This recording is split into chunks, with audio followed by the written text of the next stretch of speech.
Zeno's paradox, the challenge of achieving the impossible. Zeno's paradox is one of the most fascinating and mind-bending ideas to emerge from ancient Greek philosophy. Imagine standing at the starting line of a race, your goal being to reach a finish line ahead of you. Before you can get there, you must first cover half the distance. Once you reach that halfway point, you must then cover half of the remaining distance. Each time you advance, there is always another half to traverse. According to Zeno's reasoning, this process continues infinitely, suggesting that you could move forever, but never actually reach the finish line. This seemingly simple idea challenges our basic understanding of motion, space, and time. The paradox is attributed to Zeno of Elea, a philosopher from the 5th century BCE who was a student of Parmenides. Zeno's arguments were designed to support Parmenides' radical claim that all change is an illusion. To illustrate this, Zeno formulated several paradoxes that highlight the contradictions within our intuitive understanding of motion. The most famous of these is often called the dichotomy paradox, which suggests that before reaching any point, one must first reach the halfway mark, and since this process can be repeated infinitely, motion itself appears impossible. At the core of Zeno's paradox is the concept of infinite divisibility. It suggests that any given distance can be divided into an endless number of smaller parts. If you must traverse each of these parts in sequence, you would need to complete an infinite number of steps to reach any destination. Intuitively, we know that people do reach their destinations. Runners cross finish lines and arrows hit their targets. But Zeno's logic appears to contradict this everyday experience. One of Zeno's most famous illustrations involves a race between a fast runner and a slow-moving tortoise. Suppose the tortoise is given a head start. By the time the runner reaches the point where the tortoise began, the tortoise has moved slightly ahead. When the runner reaches this new point, the tortoise has advanced again. This sequence repeats endlessly, implying that the runner will never catch the tortoise, because there will always be a small gap remaining to close.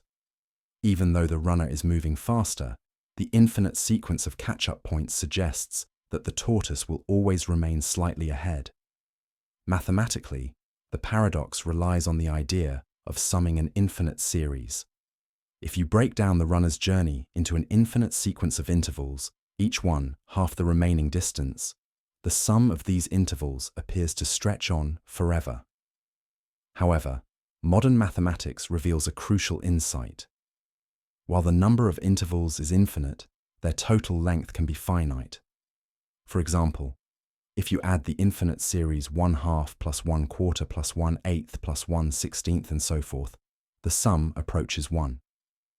This concept, known as the convergence of an infinite series, provides a mathematical solution to Zeno's paradox. Despite the infinite number of steps, the total distance covered is limited, allowing the runner to reach and pass the tortoise. Zeno's paradox also highlights a profound philosophical issue: the difference between how we perceive reality and how it may operate at a fundamental level. Our senses tell us that motion is continuous and smooth, but the paradox implies that motion requires completing an infinite sequence of discrete actions. This tension between perception and logic has puzzled thinkers for centuries. Even today, the paradox prompts debates about the nature of time and space.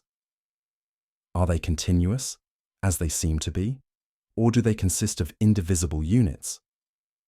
Modern physics, particularly quantum mechanics, raises similar questions about whether space and time are fundamentally granular rather than smooth. The paradox also raises the question of whether our mathematical descriptions of the world match the physical reality we observe. Ancient Greek philosophers lacked the mathematical tools to resolve these issues, but the development of calculus in the 17th century provided a solution. Pioneered by Isaac Newton and Gottfried Wilhelm Leibniz, calculus formalizes the concept of limits and allows us to calculate the sum of infinite sequences. Using these methods, we can now demonstrate that the infinite process described by Zeno actually results in a finite value, resolving the apparent contradiction. Beyond mathematics, Zeno's paradox invites us to reflect on the limits of human knowledge. It demonstrates how seemingly simple ideas can reveal deep mysteries about the universe. It also reminds us that our intuitive understanding of reality may not always align with the underlying truths of existence. For instance, while Zeno's logic suggests motion is impossible, empirical evidence shows that motion undeniably occurs. This tension between logic and observation lies at the heart of many scientific and philosophical inquiries. Another intriguing aspect of Zeno's paradox is its implication for the nature of time. If time, like space, can be infinitely divided, then any action would require completing an infinite number of temporal steps. This raises the question of whether time itself is continuous or composed of discrete moments.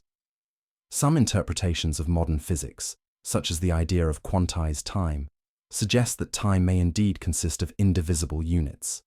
If this is true, it could provide a physical resolution to the paradox by imposing a natural limit on how finely time can be divided. Despite the mathematical resolution, Zeno's paradox continues to captivate thinkers because it challenges the way we conceptualize reality. The paradox illustrates that human reason, when taken to its logical extremes, can produce conclusions that conflict with direct experience. This philosophical tension has influenced not only mathematics, but also fields like metaphysics and the philosophy of science. It encourages us to question our assumptions about the world and to explore the ways in which abstract reasoning can both clarify and complicate our understanding of reality. In practical terms, Zeno's paradox also appears in modern problems related to motion and computation. For example, in computer science, the concept of infinite processes arises in algorithms and recursive functions. Similarly, the paradox has applications in physics, particularly in discussions about the nature of spacetime and the behavior of particles at the quantum level.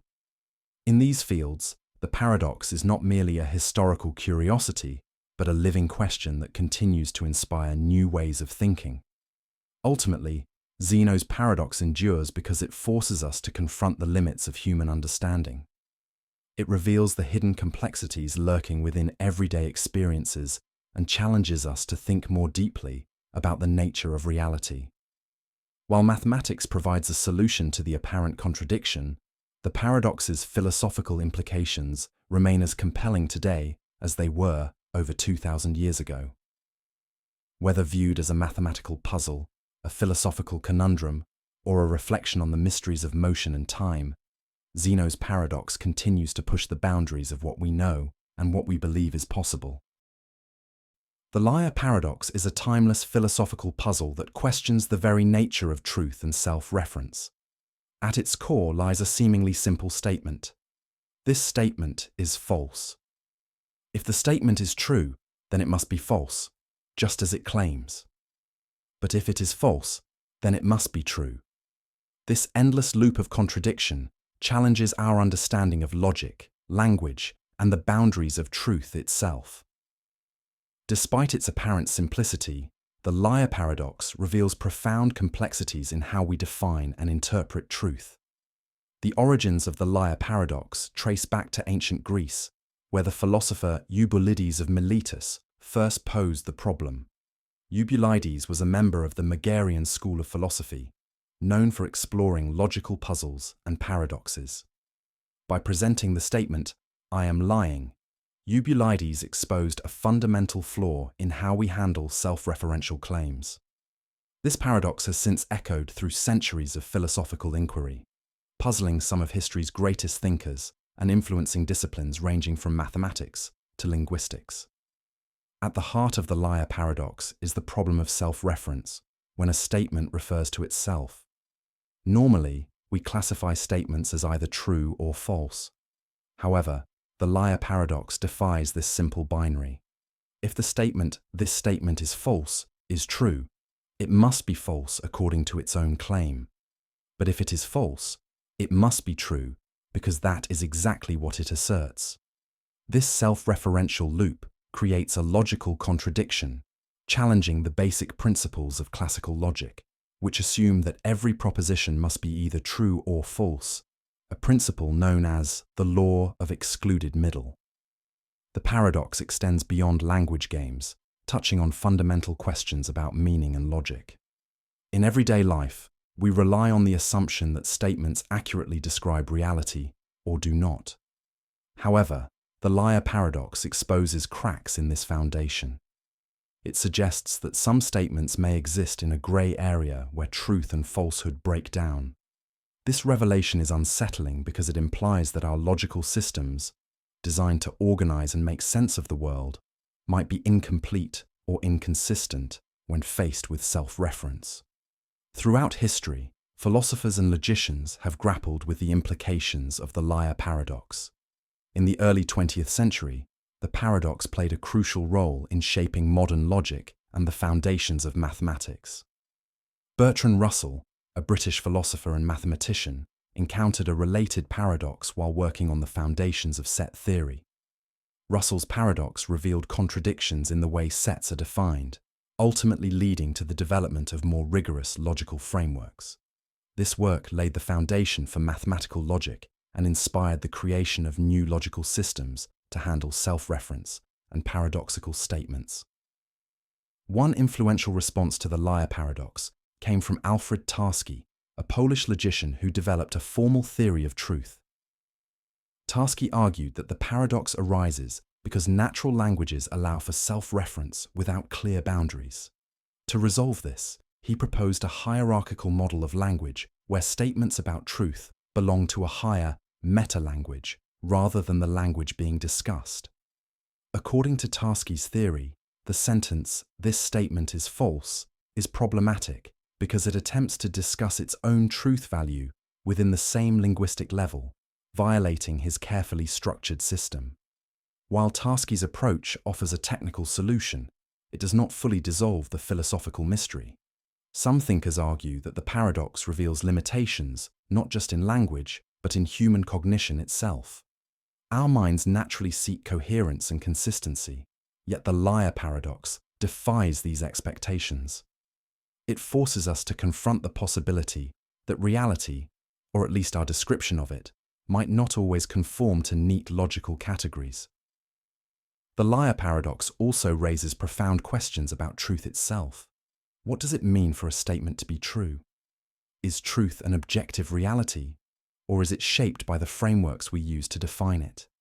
These questions resonate beyond philosophy into areas such as linguistics, where scholars study how meaning is constructed, and computer science, where self-referential loops in programming can create infinite cycles or system errors.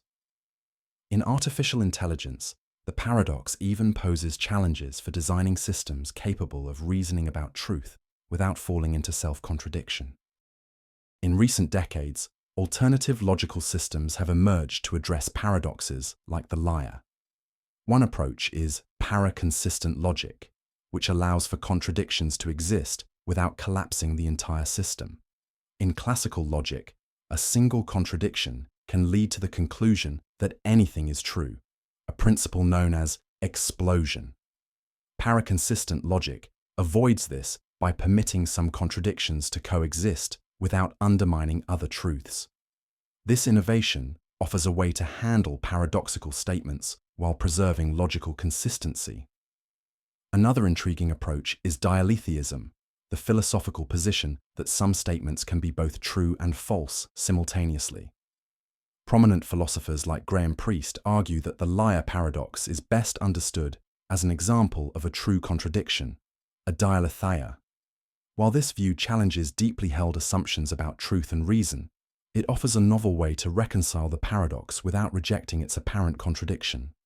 Beyond academic debates, the liar paradox also holds significance in everyday reasoning. It reminds us that language is not a perfect mirror of reality, but a tool shaped by human limitations. Paradoxes like the liar reveal how easily our intuitive concepts can lead to logical traps, encouraging us to question assumptions we often take for granted. It also underscores the complexity of communication, where statements can carry multiple layers of meaning, some of which may resist clear categorization. Moreover, the paradox has cultural and literary resonance, appearing in works of fiction, films, and philosophical discourse. Writers and storytellers often use paradoxes to explore themes of ambiguity and the limits of knowledge. In science fiction, self-referential loops create compelling narratives about artificial intelligence and the nature of consciousness. These creative interpretations highlight how the liar paradox transcends technical logic, touching on fundamental questions about identity, truth, and the nature of reality. Ultimately, the liar paradox endures because it reveals the fragility of our logical systems and the profound mysteries lurking beneath everyday language. Despite centuries of analysis, it remains an open question, one that continues to inspire new theories and philosophical inquiries. Whether viewed as a logical puzzle, a linguistic anomaly, or a window into the limits of human understanding, the liar paradox challenges us to rethink our most basic assumptions about truth and reality. It serves as a reminder that even the simplest statements can unravel into infinite complexity, pushing us to explore the boundaries of what we know and what we cannot yet comprehend. The Monty Hall problem. Counterintuitive choices in probability. The Monty Hall problem is a famous probability puzzle that defies intuition and challenges our understanding of decision-making under uncertainty. It is based on a game show scenario where a contestant is presented with 3 doors. Behind one door is a valuable prize, usually a car, while the other 2 doors hide goats. The objective is simple: select the door with the car to win. However, the twist lies in how the host interacts with the contestant after their initial choice, leading to a counterintuitive but mathematically proven solution. The puzzle is named after Monty Hall, the original host of the television game show Let's Make a Deal. The setup works like this. After the contestant chooses one of the 3 doors, Monty, who knows where the car is, opens one of the 2 remaining doors, always revealing a goat. Then, he offers the contestant a choice: stick with their original door or switch to the other unopened door. At first glance, it might seem like the odds are 50-50 between the 2 remaining doors. However, careful analysis shows that switching doors significantly increases the likelihood of winning the car. To understand why switching is the better option, it helps to break down the probabilities step by step. When the contestant makes their initial choice, there is a 1 in 3 chance, 33.3%, that they picked the car, and a 2 in 3 chance, 66.7%, that they chose a goat. This initial probability does not change, even after Monty opens a door. What does change is the distribution of probability between the remaining doors once Monty reveals a goat. If the contestant's first choice was correct, switching will make them lose. But since there was only a 1 in 3 chance of picking correctly initially, the odds overwhelmingly favor the car being behind one of the other 2 doors. When Monty removes a losing door from those options, the full 2 in 3 probability shifts to the remaining unopened door. This means that by switching, the contestant has a 2 in 3 chance of winning the car, while staying with their original choice leaves them with only a 1 in 3 chance. A useful way to visualize this is by imagining the game with more doors. Suppose there were 100 doors instead of 3. After choosing one, Monty opens 98 doors, all revealing goats. It becomes clear that the 1 remaining closed door is much more likely to hide the car than the contestant's initial pick. The same principle applies with 3 doors, though the difference is less dramatic. The key lies in understanding that Monty's action of opening a goat door provides additional information that reshapes the probabilities. Despite its mathematical clarity, the Monty Hall problem remains deeply counterintuitive for many people. This cognitive dissonance arises because humans often rely on instinctive reasoning rather than statistical logic when faced with uncertainty. We are inclined to believe that Monty's intervention creates a fair, 50-50 situation between the 2 remaining doors. This misunderstanding stems from a tendency to ignore how the host's knowledge influences the outcome. Since Monty always reveals a goat, his choice is not random. He is effectively guiding the contestant toward the better option if they choose to switch. The problem gained widespread public attention in the 1990s when Marilyn Vos Savant, known for having one of the highest recorded IQs, addressed it in her magazine column. She explained that switching doors is the optimal strategy, but her conclusions sparked a wave of controversy. Even professional mathematicians and statisticians disputed her answer, arguing that the odds should be even. However, extensive mathematical proof and computer simulations confirmed her explanation. Switching indeed doubles the chances of winning. Beyond its value as a brain teaser, the Monty Hall problem has practical implications for understanding probability and decision-making. It highlights the concept of conditional probability, where the likelihood of an event changes based on additional information. In real-life scenarios, whether in medical testing, financial decisions, or scientific experiments, this principle helps us make more informed choices by accounting for how new evidence affects underlying probabilities. Moreover, the Monty Hall problem reveals a psychological phenomenon known as status quo bias.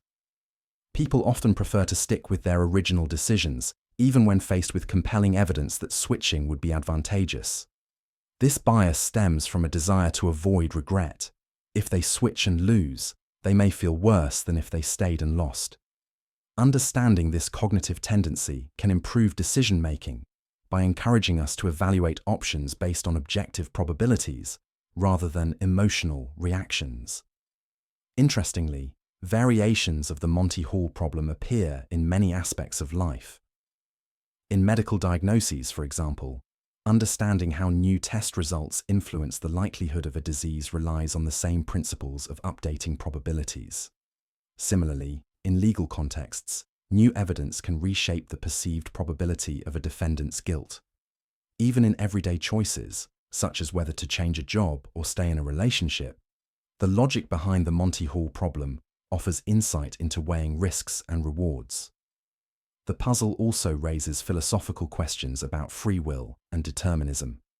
Since Monty's actions are predetermined by the game's rules, the illusion of choice masks a deeper structure of inevitability. No matter which door the contestant initially picks, Monty's intervention systematically favors the option to switch. This deterministic aspect suggests that apparent randomness often conceals patterns that can be understood through careful analysis. In popular culture, the Monty Hall problem continues to captivate audiences because it defies common sense while demonstrating the power of mathematical reasoning. It has appeared in TV shows like The Simpsons and Numb Thurs, where characters wrestle with its paradoxical logic. Educators also use it to teach students about probability, challenging them to think critically about how new information affects their decisions. Ultimately, the Monty Hall problem serves as a profound reminder that intuition is not always a reliable guide in uncertain situations. It urges us to question our assumptions, seek deeper patterns, and embrace the counterintuitive nature of probability. By doing so, we can make wiser choices, not only in hypothetical game shows, but in the complex decisions that shape our lives. The paradox of the unexpected hanging. A puzzle of logic and time. The paradox of the unexpected hanging is a fascinating and perplexing logical puzzle that challenges our understanding of knowledge, prediction, and reasoning. It is a thought experiment that seems to create a contradiction between what we know and what is possible. This paradox has intrigued philosophers and logicians for decades, raising profound questions about self-reference, time, and the limits of human knowledge. The puzzle is usually presented in the following way. A judge tells a prisoner that he will be hanged at noon on a weekday, but the exact day of the execution will be a surprise. The prisoner will not know the day of the hanging until the executioner arrives at his cell door. At first, the prisoner is filled with dread, but after thinking carefully, he believes he can escape his fate through pure logic. The prisoner reasons as follows. The hanging cannot take place on Friday, the last day of the week. If he survives until Thursday, there will only be one day left, Friday, so it would no longer be a surprise. Knowing this, the hanging cannot be on Friday. With Friday eliminated, he moves backward. If he survives until Wednesday, Thursday would be the only remaining day, making that day predictable as well. Using this logic, he systematically rules out each day of the week, concluding that the hanging cannot occur at all. Comforted by his reasoning, the prisoner relaxes and believes he is safe. However, to his shock, the executioner arrives on a random day, let's say Wednesday, and the prisoner is genuinely surprised. The judge's statement is fulfilled. The hanging occurs, and it remains unexpected despite the prisoner's reasoning. This paradox lies in the contradiction between the prisoner's logical deduction and the actual event, which successfully surprises him. The core of the puzzle is how something can remain unexpected when all logical reasoning seems to exclude it. At first glance, the prisoner's logic appears flawless. If the hanging were to occur on any particular day, the prisoner could deduce it in advance. Yet the surprise happens anyway, revealing a fundamental flaw in his reasoning. This contradiction has led philosophers and logicians to explore the deeper implications of self-referential statements and the limits of deductive reasoning. One interpretation of the paradox suggests that the prisoner's mistake lies in treating his reasoning as infallible. By assuming he can accurately predict the future using pure logic, he overlooks the possibility that his knowledge may be incomplete. The judge's statement is not a straightforward prediction. It also interacts with the prisoner's thought process, making the situation more complex. In essence, the prisoner becomes trapped in a feedback loop, where his reasoning changes the conditions he is trying to predict. Another perspective focuses on the nature of surprise itself. For something to be a genuine surprise, the person experiencing it must not fully anticipate it. The prisoner's error is in believing that surprise is eliminated through logical exclusion. However, the judge's statement is carefully crafted to exploit this assumption. Each time the prisoner rules out a day, he increases his certainty. Yet this very certainty blinds him to the possibility that the hanging could still happen unexpectedly. The paradox also touches on the broader concept of self-reference, which has been a central theme in many logical puzzles. Similar to the liar paradox, where a statement like, "This statement is false," cannot be consistently true or false, the unexpected hanging involves a statement that reflects upon itself. The judge's declaration refers to the prisoner's knowledge of the event, creating a circular structure that defies straightforward analysis. This self-referential quality makes the puzzle so difficult to resolve within classical logic. Philosophers have connected the unexpected hanging paradox to broader issues in epistemology, the study of knowledge. It raises questions about whether we can ever have complete knowledge of future events, and whether the act of knowing can itself change what is possible. The puzzle suggests that our reasoning processes may be inherently limited when applied to situations where knowledge and uncertainty are intertwined. The paradox also reveals how human intuition struggles with probabilistic reasoning. From the prisoner's perspective, each day appears increasingly unlikely, yet the cumulative effect of this reasoning leads to a false conclusion. This mirrors real-life scenarios where people underestimate the likelihood of rare or surprising events. For example, in financial markets or political predictions, individuals often assume that what seems improbable will never happen, only to be caught off guard when it does. Another intriguing aspect of the paradox is its relationship to time and the unpredictability of future events. The prisoner assumes that the future is fixed and knowable in advance, but the judge's statement suggests otherwise. This tension between determinism and uncertainty echoes debates in philosophy and physics about whether the future is predetermined or open to genuine surprise. The paradox implies that our attempts to fully predict the future may be inherently limited by the unpredictable nature of reality itself. In a broader sense, the unexpected hanging paradox can be seen as a metaphor for the limits of human knowledge and control. Just as the prisoner's logic cannot protect him from the surprise hanging, we may find ourselves vulnerable to events that defy our expectations. This idea resonates with existential themes, suggesting that no matter how much we analyze and plan, life retains an element of unpredictability that cannot be entirely eliminated. The paradox has also inspired discussions in the philosophy of language, particularly regarding how statements can shape reality. The judge's declaration is not just a passive description. it actively influences the prisoner's thoughts and expectations. This aligns with the performative nature of certain speech acts, where language itself can change the world rather than merely reflecting it. By declaring that the hanging will be unexpected, the judge creates conditions where the prisoner's reasoning becomes self-defeating. Despite decades of analysis, the unexpected hanging paradox remains unresolved in any definitive sense.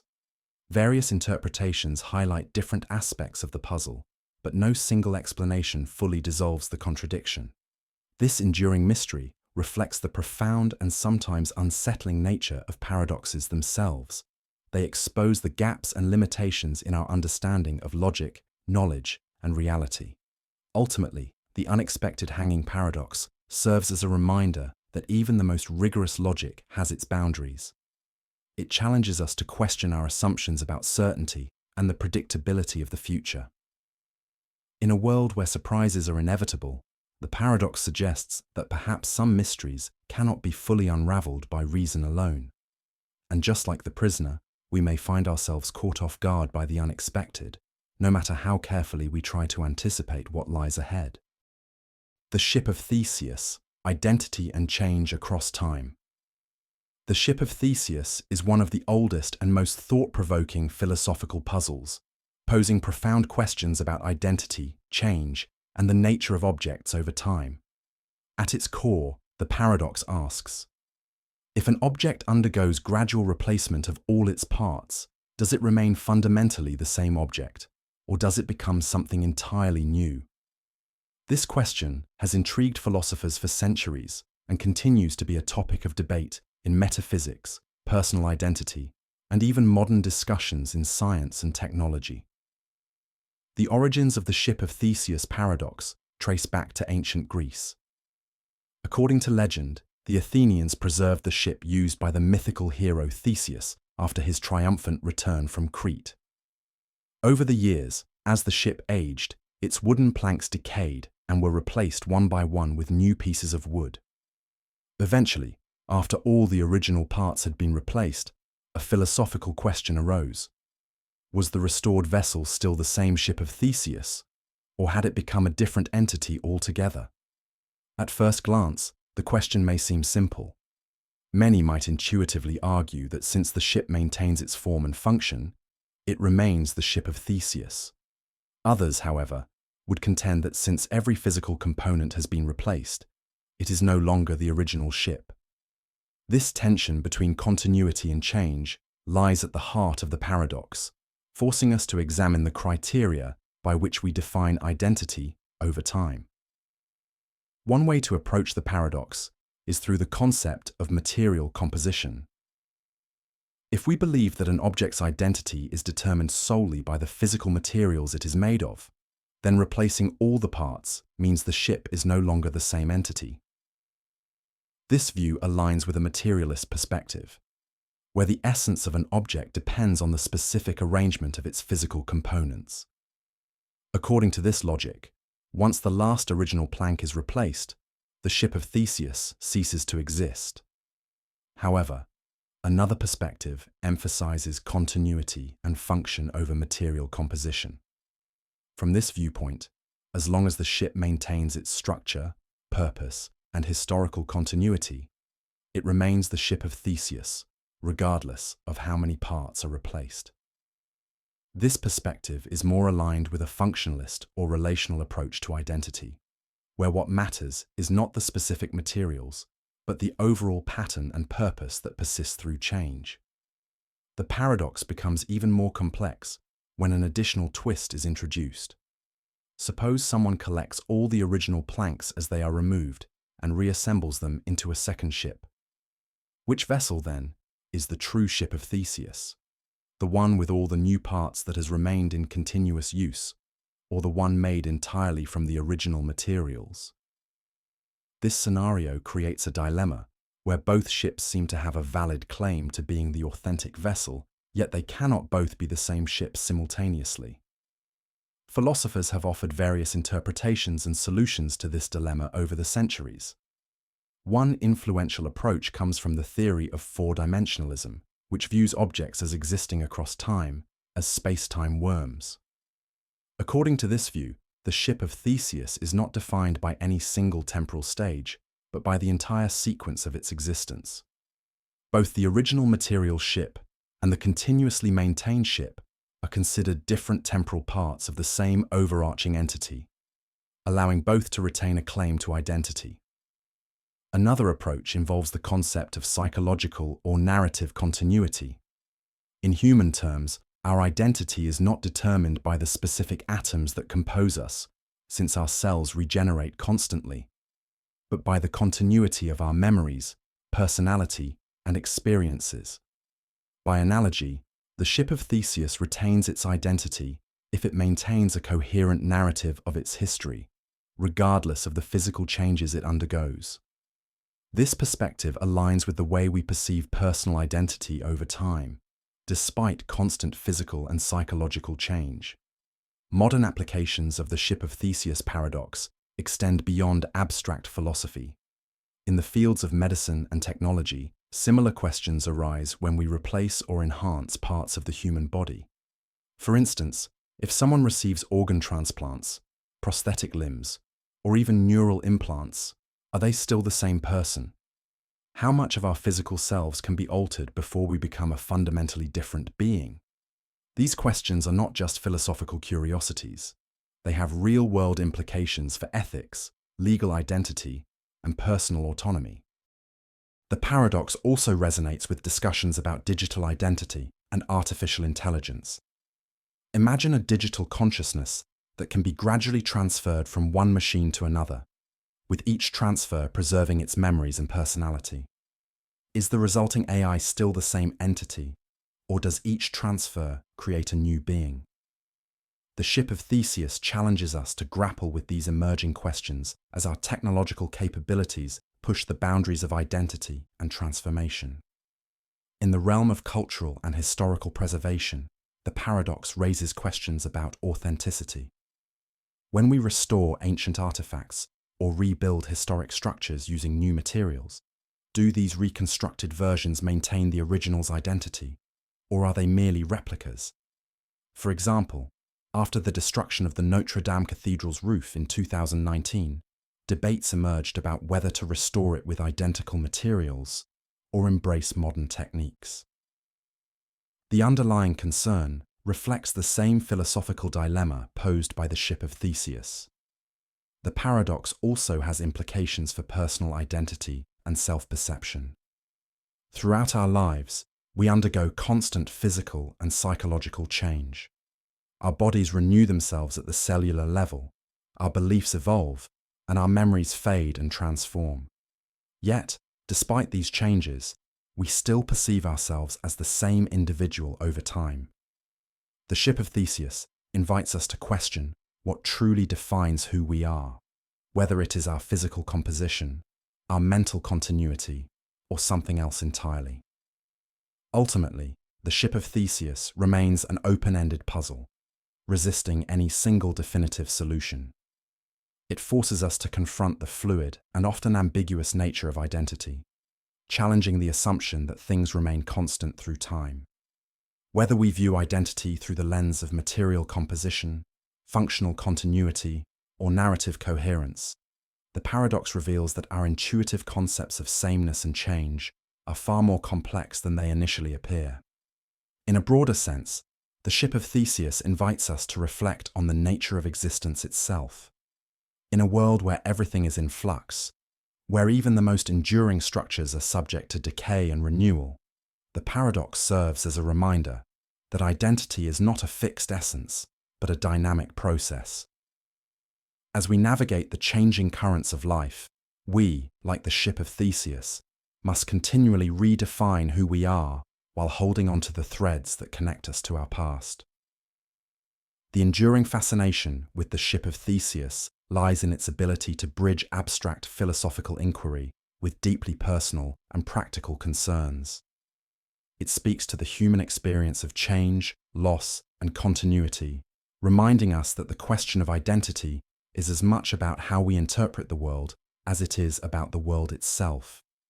In the end, the paradox does not provide easy answers, but it invites us to keep questioning, to keep exploring, and to recognize that identity, like the ship, is always in the process of becoming. The Abilene paradox, groupthink and bad decision-making.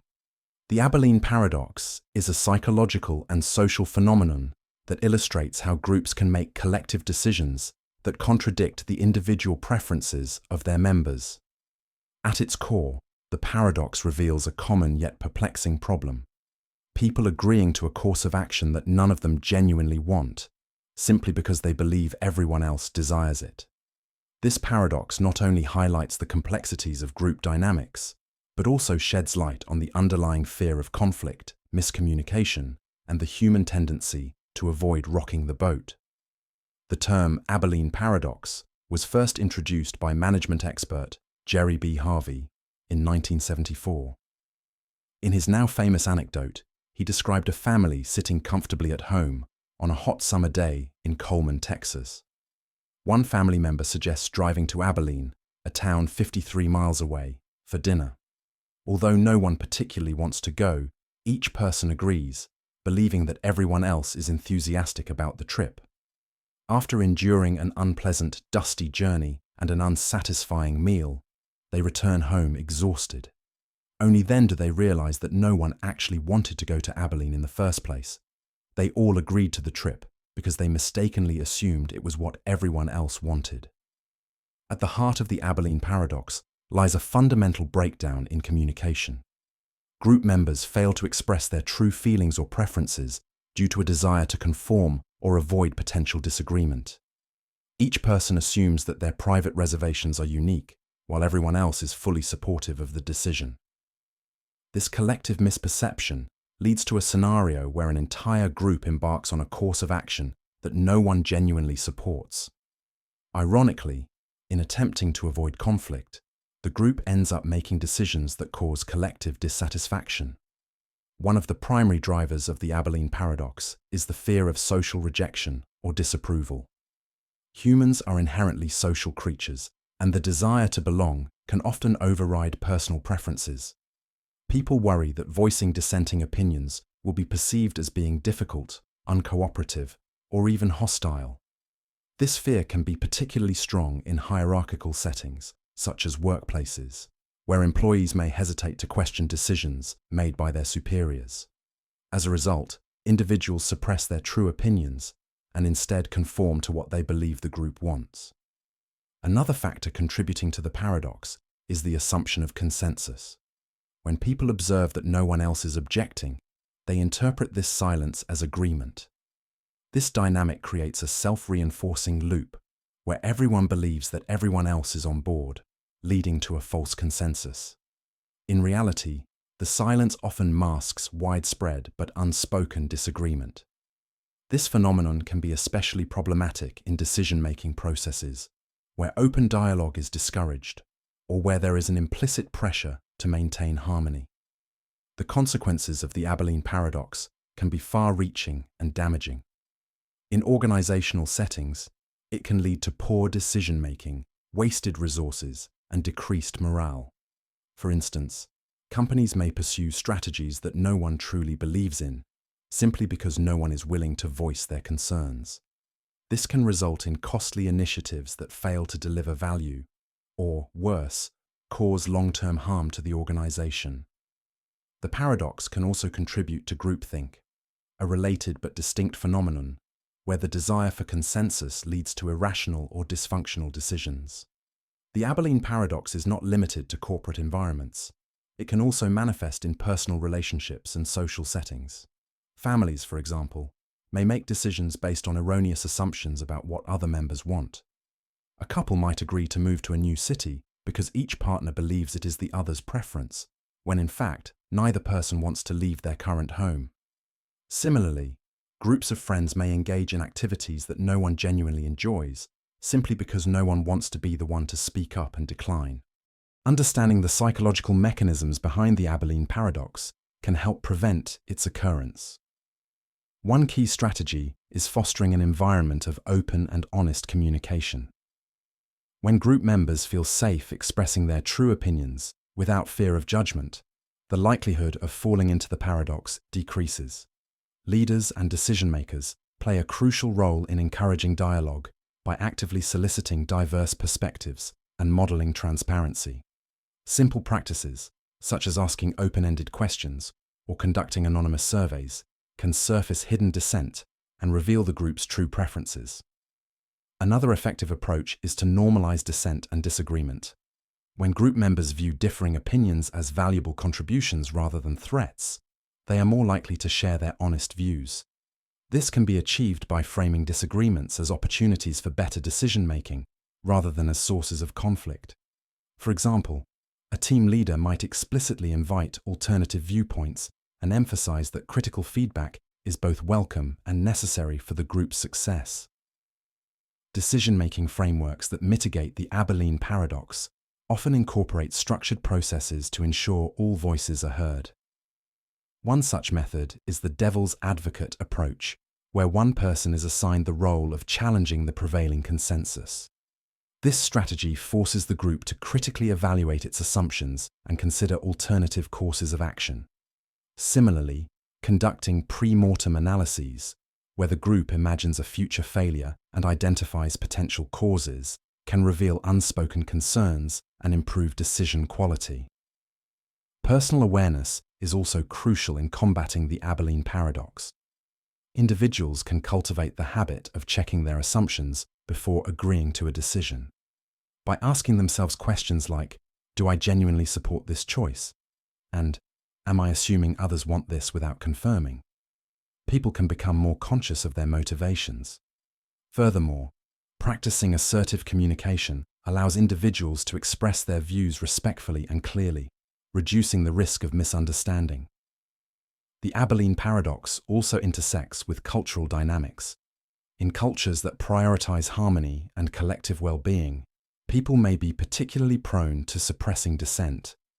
Conversely, cultures that value individualism and open debate may be less susceptible to the paradox.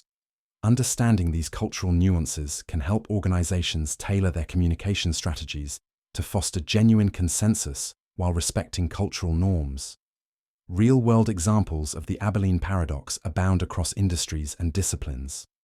In business, major corporate failures often trace back to decision-making processes where dissenting voices were either silenced or never raised. Political decisions, too, can be influenced by the paradox, as policymakers may support initiatives they privately question because they assume public consensus exists. Even in healthcare, medical teams may follow treatment plans that no member fully endorses, simply because no one wants to challenge the perceived group consensus. At its core, the Abilene paradox serves as a cautionary tale about the dangers of miscommunication and unspoken assumptions. It highlights the paradoxical reality that, in seeking to avoid conflict, groups may inadvertently create greater dissatisfaction and poor outcomes. By fostering open communication, normalizing dissent, and adopting structured decision-making processes, individuals and organizations can break free from the cycle of false consensus and make choices that genuinely reflect the collective will. Ultimately, the paradox reminds us that true collaboration requires not just agreement, but authentic engagement and the courage to speak the truth. The Sorites paradox. The problem of vagueness in language. The Sorites paradox, also known as the paradox of the heap, is a classic philosophical puzzle that challenges our understanding of vagueness in language. It raises profound questions about how we define concepts that lack clear boundaries. The word Sorites comes from the Greek word soros, meaning heap, which is fitting since the paradox is typically illustrated with a simple question. How many grains of sand does it take to make a heap? If you have a single grain of sand, it is not a heap. If you add another grain, it is still not a heap. But if you continue adding one grain at a time, at what point does it become a heap? This seemingly harmless question reveals a deeper problem with how language handles vague terms and the difficulty in drawing precise lines for concepts that are inherently fuzzy. The Sorites paradox can be framed in many different ways beyond the idea of a heap of sand. Consider the concept of baldness. If someone has a full head of hair, they are not bald. Removing a single hair does not make them bald, nor does removing 2, 3, or even 10 hairs. But if you keep removing hairs one by one, a point will eventually be reached where the person is considered bald.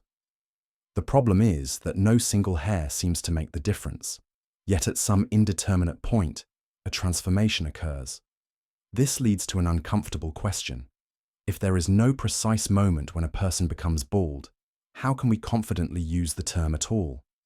The paradox suggests that vague terms like heap, bald, tall, and old resist strict boundaries, making their application inherently problematic. At its core, the Sorites paradox exposes a conflict between our everyday use of language and the logical principles that underpin clear reasoning. Classical logic operates on the principle of bivalence, which means that every statement is either true or false. There is no middle ground. However, vague predicates defy this strict division. For example, is someone with 10,000 hairs on their head bald? Clearly not. But what about someone with just one hair? Probably. The challenge arises when we try to identify the exact transition point, which seems impossible under classical logic. This mismatch between the fluidity of natural language and the rigidity of formal logic is what gives the Sorites paradox its philosophical weight. One proposed solution to the Sorites paradox is known as supervaluationism. According to this approach, a vague term can have multiple precise interpretations, and a statement is considered true if it holds across all reasonable interpretations. For instance, the claim, "this is a heap," might be true under some interpretations and false under others, but if it is true across all possible lines we could draw, then it is definitely true. While supervaluationism preserves the law of bivalence in a broader sense, critics argue that it does not fully resolve the problem. Instead of providing a precise boundary, it merely shifts the issue to the range of permissible interpretations without eliminating the inherent vagueness. Another response comes from fuzzy logic, which rejects the rigid true-false dichotomy altogether. In fuzzy logic, truth exists on a spectrum rather than as a binary value. For example, instead of saying that a person is either bald or not bald, fuzzy logic assigns a degree of truth to the statement. Someone with a completely hairless head might be 100% bald, while someone with thinning hair might be 60% bald. This approach better reflects the way we intuitively understand vague concepts, but it also challenges fundamental principles of classical reasoning and requires a rethinking of logical frameworks. A different perspective on the Sorites paradox suggests that the problem lies not in the world itself, but in the limitations of language. This view, influenced by the work of philosopher Ludwig Wittgenstein, holds that vague terms are useful precisely because they are flexible. According to this interpretation, attempting to impose rigid boundaries on inherently fuzzy concepts is a mistake. Language is a tool we use to navigate the world, and its vagueness allows us to communicate effectively despite the complexities of reality. From this perspective, the Sorites paradox is less a logical puzzle to be solved, and more a demonstration of the inevitable imperfections in how we describe the world. The Sorites paradox also raises important questions about how we apply vague concepts in practical contexts. For instance, in law and public policy, many decisions rely on imprecise thresholds. Consider the legal definition of adulthood. In most jurisdictions, a person becomes an adult at age 18. But why 18? What makes someone fundamentally different the day before their 18th birthday compared to the day after? The same issue arises with legal blood alcohol limits, poverty thresholds, and medical diagnoses. The Sorites paradox highlights the arbitrary nature of these boundaries and suggests that such lines, while necessary for administrative clarity, may not reflect any profound distinction in the real world. In the realm of ethics, the Sorites paradox also raises difficult questions. Imagine a scenario where donating a small amount of money could save a life. If $1 helps, then why not 2? Why not 100 or 1,000?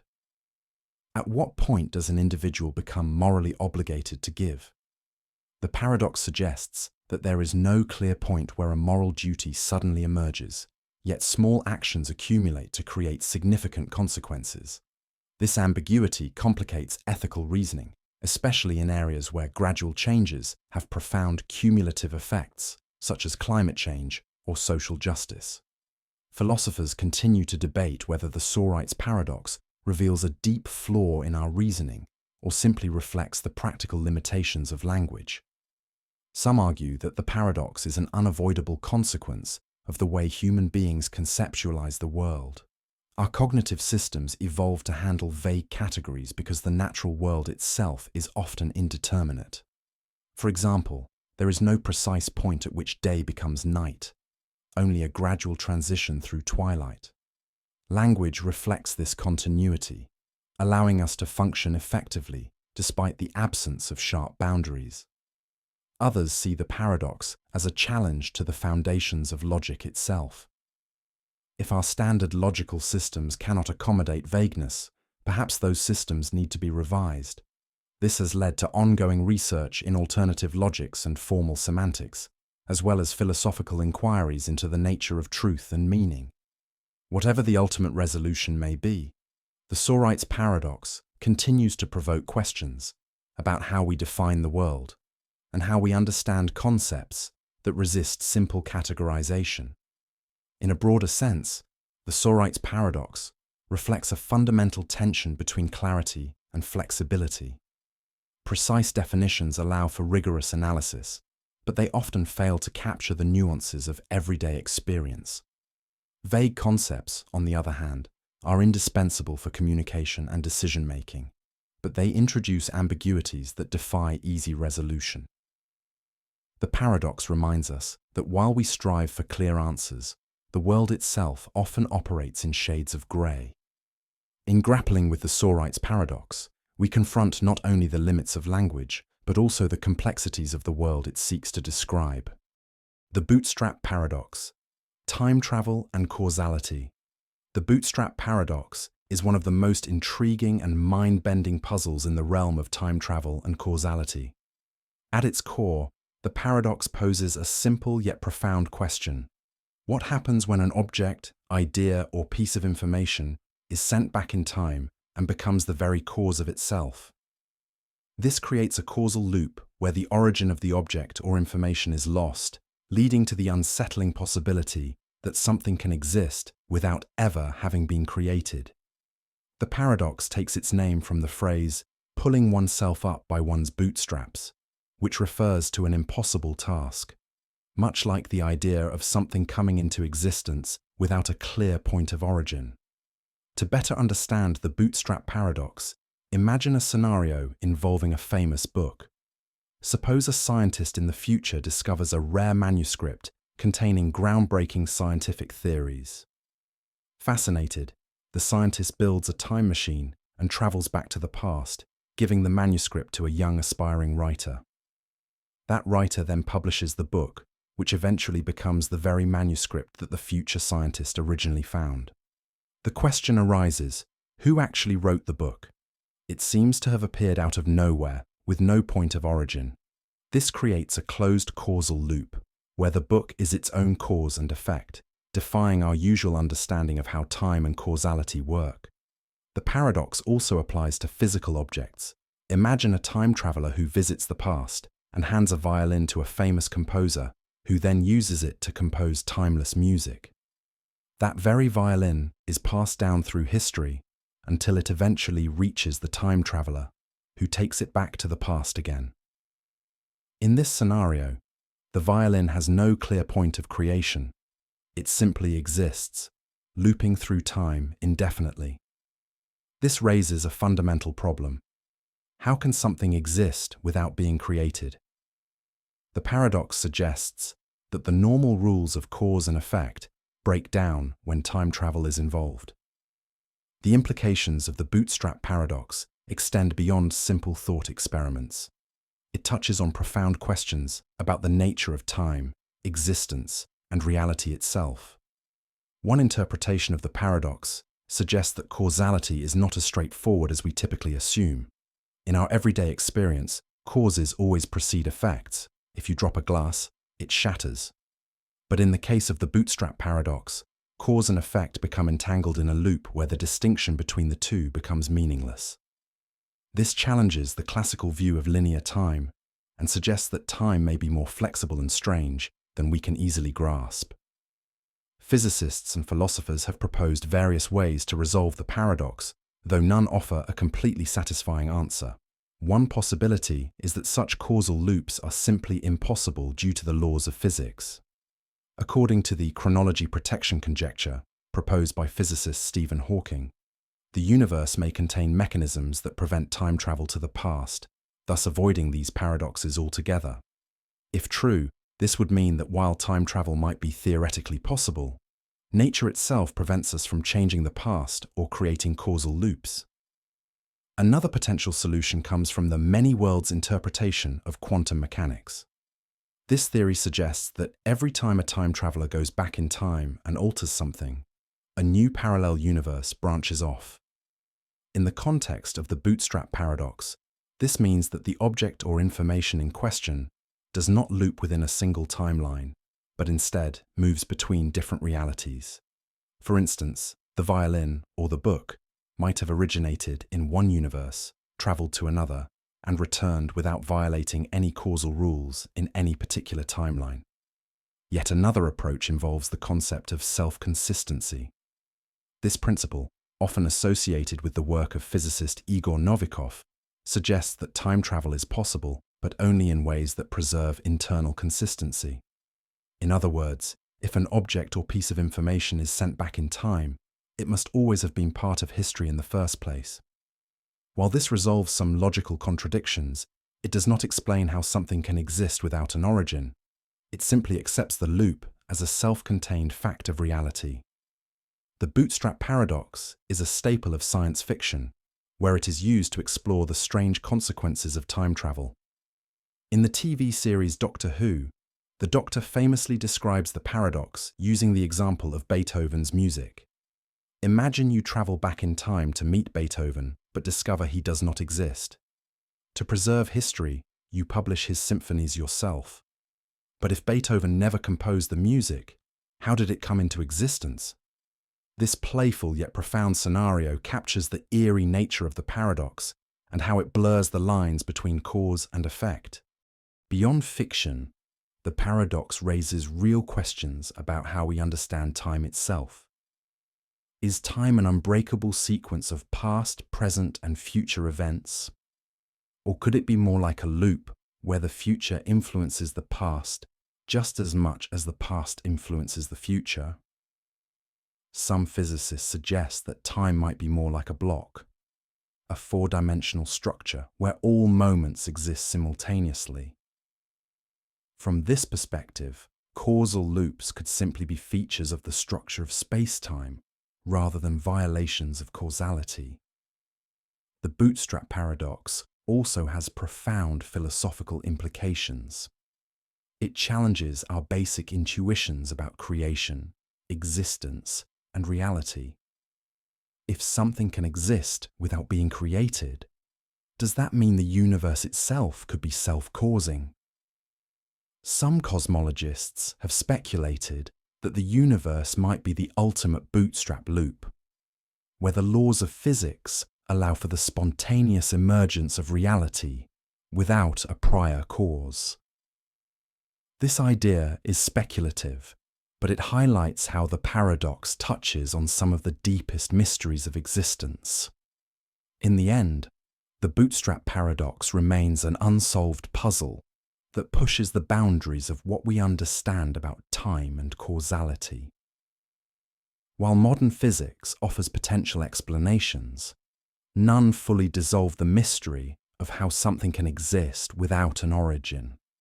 Whether viewed as a quirk of hypothetical time travel or as a profound insight into the nature of reality, the paradox continues to captivate scientists, philosophers, and storytellers alike. It invites us to question the fundamental assumptions we make about cause and effect and suggests that reality may be far stranger and more interconnected than it appears on the surface. The twin paradox, the strange effects of relativity. The twin paradox is one of the most fascinating and counterintuitive consequences of Albert Einstein's theory of relativity.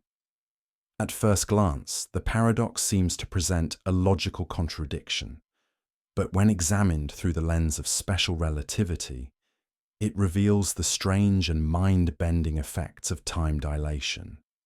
The core of the twin paradox involves a thought experiment in which one twin travels through space at near-light speeds, while the other remains on Earth. When the traveling twin returns, they find that less time has passed for them compared to their sibling who stayed behind. This implies that the spacefaring twin has aged more slowly, a concept that defies our everyday understanding of time and motion. To better grasp the twin paradox, imagine a pair of identical twins, one named Alex and the other named Jamie. Suppose Jamie boards a spaceship capable of traveling at 90% of the speed of light and embarks on a journey to a distant star and back. The entire trip, from Jamie's perspective, might only take a few years. However, due to the effects of time dilation, when Jamie returns to Earth, they discover that decades have passed for Alex. Despite being the same age when the journey began, Jamie is now significantly younger than Alex. This bizarre outcome is not just a theoretical curiosity, it is a direct consequence of the way time behaves according to Einstein's special theory of relativity. The foundation of the twin paradox lies in the concept of time dilation, which states that time moves more slowly for objects in motion relative to an observer at rest. This phenomenon becomes increasingly pronounced as an object approaches the speed of light. According to special relativity, there is no absolute universal time that everyone experiences equally. Instead, the passage of time depends on the observer's frame of reference. For a traveler moving at relativistic speeds, close to the speed of light, time effectively stretches out, meaning that events unfold more slowly compared to someone who remains stationary. At first, the twin paradox may seem to present a logical contradiction. After all, from Jamie's perspective aboard the spaceship, it is Alex on Earth who appears to be in motion. Shouldn't that mean that Alex would age more slowly from Jamie's point of view? This apparent symmetry suggests that both twins should view the other as aging more slowly, leading to a paradoxical situation where each twin expects the other to be younger. However, the resolution lies in the fact that the two experiences are not actually symmetrical. The key difference is that Jamie undergoes acceleration and deceleration during the journey, breaking the symmetry between the twins. Special relativity applies to inertial frames of reference, those moving at constant speeds without acceleration. While Alex remains in an inertial frame on Earth, Jamie's journey involves changes in velocity when the spaceship accelerates to near-light speeds, turns around, and decelerates upon return. This acceleration introduces a difference between their experiences and explains why Jamie, the traveling twin, ultimately ages less than Alex. One of the most compelling aspects of the twin paradox is that it is not merely a theoretical exercise. Experimental evidence confirms the reality of time dilation. In the 1970s, scientists conducted a famous experiment using highly precise atomic clocks. Identical clocks were synchronized, and one was flown around the world aboard an airplane, while the other remained stationary on Earth. When the traveling clock was compared to the stationary one, it had fallen behind, just as predicted by Einstein's equations. This experiment, along with numerous others, provides concrete proof that time dilation is a real and measurable effect. The twin paradox also raises profound philosophical questions about the nature of time and reality. In our everyday experience, time seems to flow uniformly for everyone, Yet relativity reveals that time is elastic and dependent on motion. This challenges our intuitive notions of past, present, and future. Furthermore, it suggests that aging and the passage of time are not universal constants, but are instead relative to the observer's frame of reference. The implications of the twin paradox extend beyond the realms of physics and philosophy.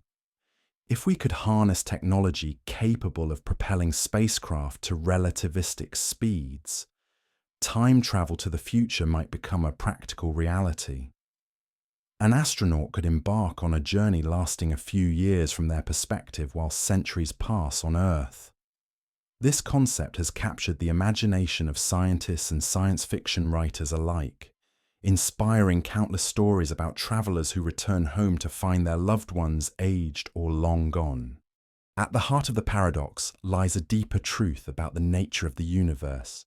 Time and space are fundamentally interconnected. Einstein's theory of relativity unites these concepts into a single fabric called space-time, where motion through space affects the passage of time. This interconnectedness means that the faster you move through space, the slower you move through time relative to those who remain still. It also means that our intuitive ideas of simultaneity, of events happening at the same time, are illusions shaped by our limited human perspective. Some critics might wonder if the paradox could ever be resolved by an alternative theory, but the experimental success of relativity leaves little room for doubt. Modern GPS satellites, for example, must account for time dilation to provide accurate positioning. These satellites orbit Earth at high speeds and experience slightly less time than we do on the ground. Without correcting for this relativistic effect, the entire GPS system would quickly become inaccurate, causing navigation errors. This real-world application of the twin paradox demonstrates how deeply embedded these relativistic effects are in our technological infrastructure. The twin paradox also invites us to think about the nature of identity and change over time. If one twin returns significantly younger than the other, are they still the same person they were when they left?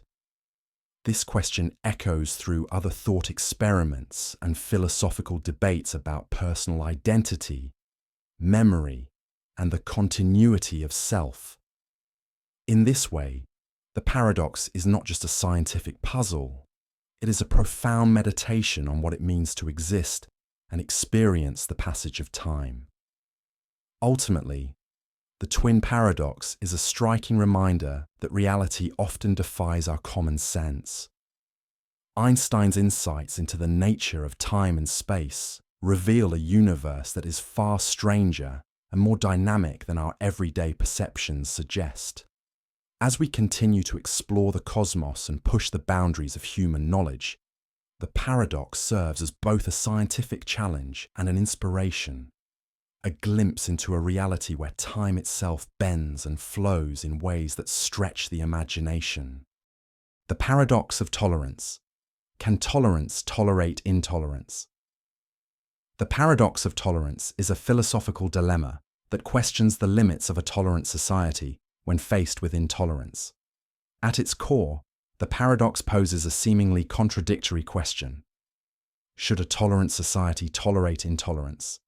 If it does, intolerance could grow and ultimately destroy the very tolerance that allowed it to exist. If it does not, the society risks becoming intolerant itself. This paradox, first articulated by philosopher Karl Popper in his 1945 work, The Open Society and Its Enemies, raises profound questions about freedom, social harmony, and the boundaries of acceptable discourse. Popper's argument is straightforward, yet deeply unsettling. He suggests that unlimited tolerance can lead to the demise of tolerance itself. In other words, if a society extends its tolerance to those who are intolerant, the intolerant groups could exploit that openness to erode the foundations of a free and open society. Eventually, these intolerant forces could gain enough power to suppress the very tolerance that allowed them to rise. Therefore, to preserve a tolerant society, Popper argues that society must reserve the right to withhold tolerance from those who seek to undermine or destroy it. At first glance, this idea may seem to contradict the very principles of tolerance. After all, isn't the essence of tolerance the acceptance of differing views, even when they are uncomfortable or unpopular? Popper acknowledges this tension, but insists that there must be a limit. Tolerance cannot be extended to those who reject the basic rules of peaceful coexistence. Otherwise, the door is open to chaos and the eventual collapse of a free society. This raises the uncomfortable question: where should society draw the line between permissible dissent and intolerable intolerance?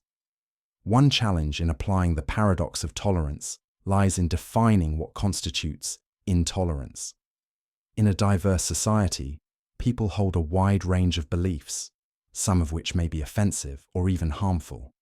However, not all offensive speech or controversial ideas pose a genuine threat to tolerance itself. Popper emphasizes that intolerance becomes dangerous when it leads to violence or the suppression of others' rights.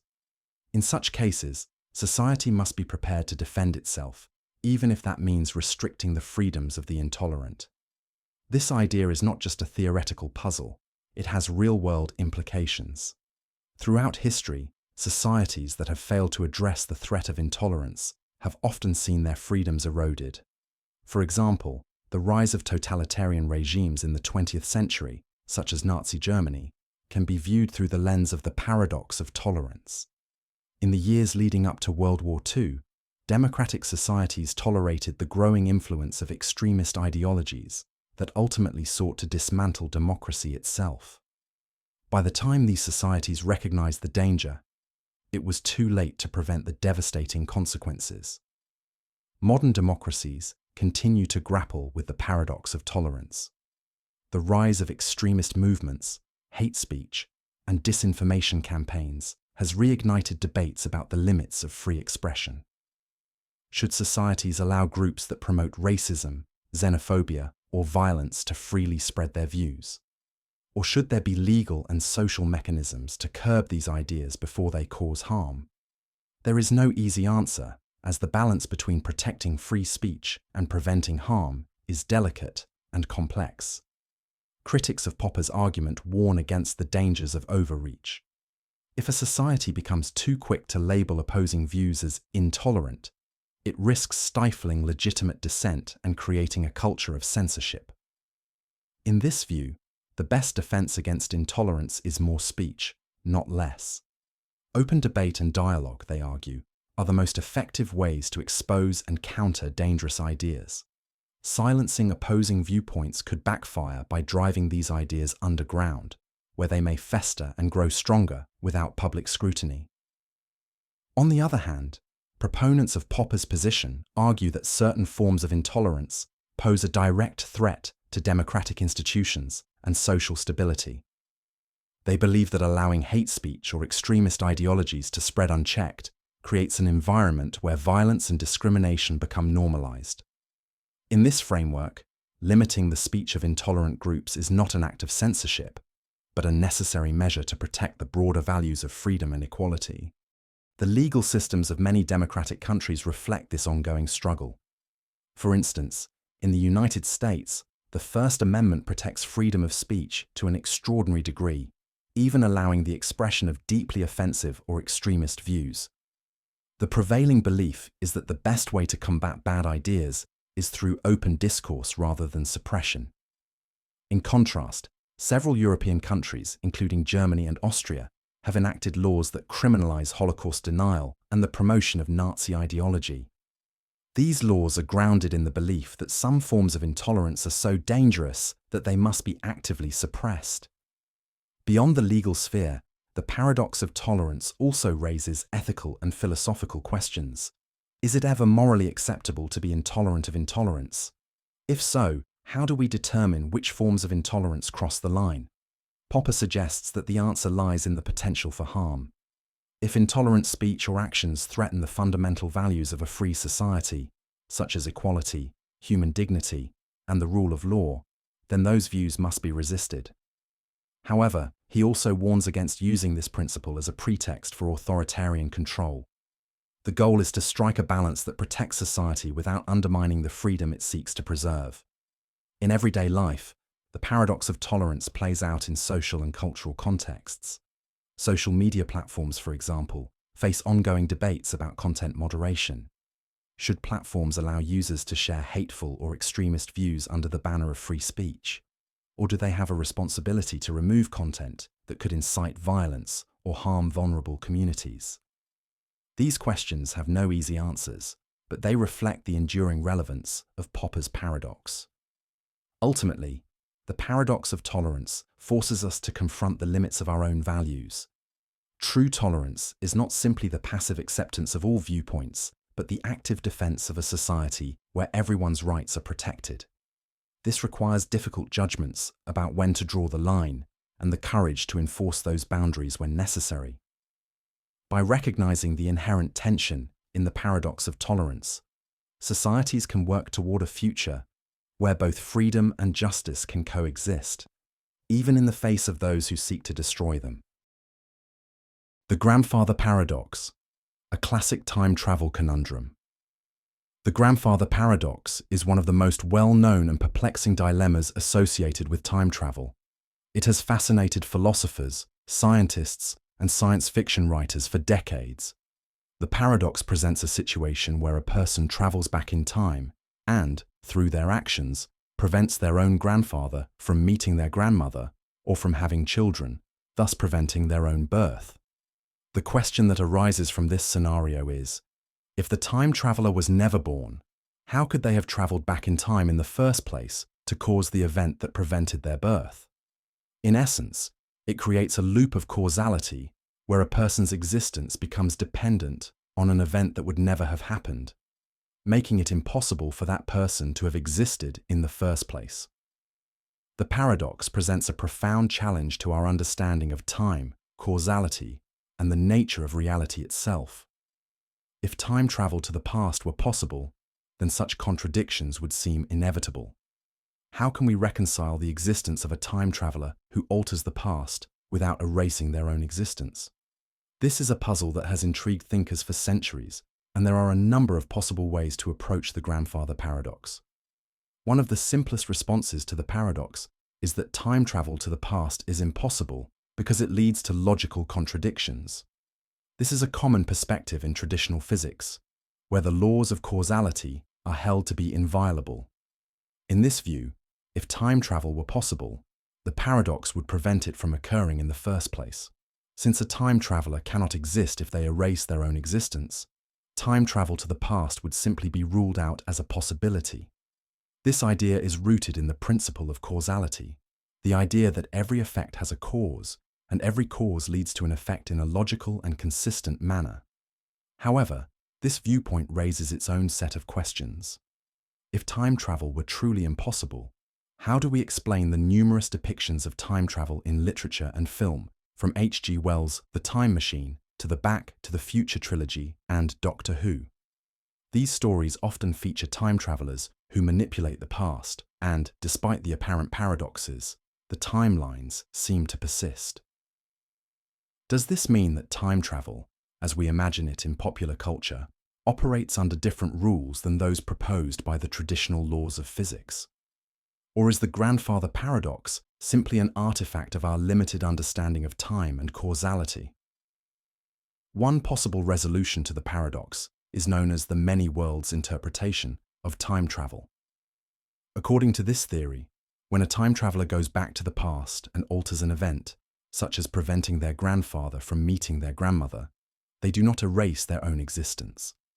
Instead, they create an alternate timeline or parallel universe where the changes take place.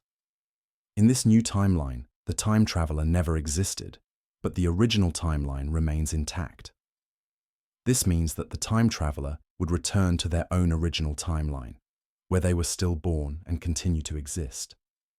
The many worlds interpretation allows for time travel to the past without causing a logical contradiction, as each change in the past leads to the creation of a new, separate reality. While the many worlds hypothesis provides a potential solution, it comes with its own set of philosophical and scientific challenges. For one, it implies the existence of an infinite number of parallel universes, each one resulting from a different possible outcome of every decision ever made. This raises the question of whether these parallel worlds are truly separate, or if they are simply variations of the same underlying reality. It also introduces the issue of how one would navigate between these alternate timelines. If every possible action creates a new universe, would a time traveler be able to return to their original timeline? Or would they become trapped in one of the infinite new worlds they created? Another approach to resolving the grandfather paradox is the self-consistency principle, which was proposed by physicist Igor Dmitrievich Novikov in the 1980s. This principle suggests that any actions taken by a time traveler in the past must be self-consistent with the timeline. In other words, the time traveler cannot change events in such a way that would create a paradox. If a time traveler were to attempt to prevent their grandfather from meeting their grandmother, the universe would find a way to prevent this from happening.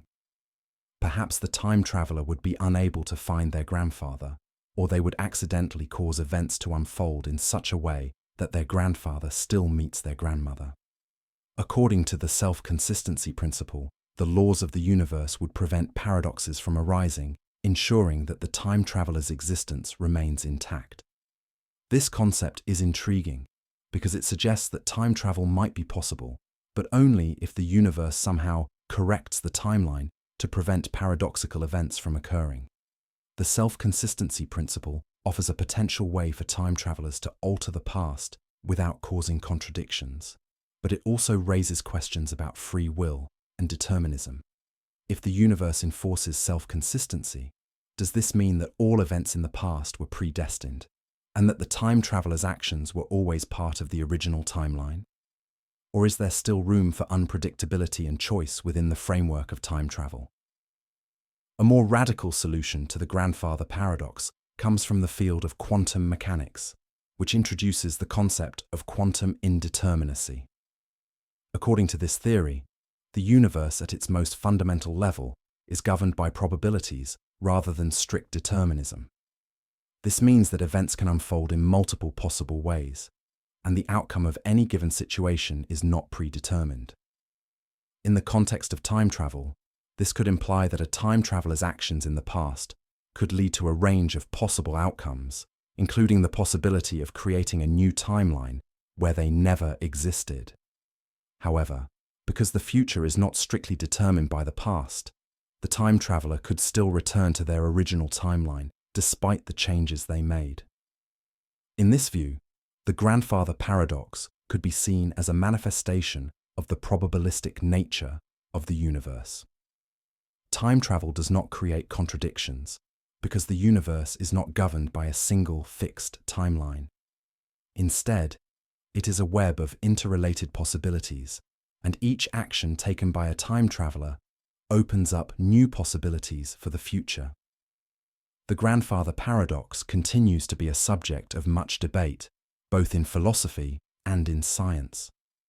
While it is clear that time travel, at least in the sense that we imagine it, presents significant challenges to our understanding of causality and logic, it also serves as a powerful thought experiment that forces us to reconsider the nature of time itself.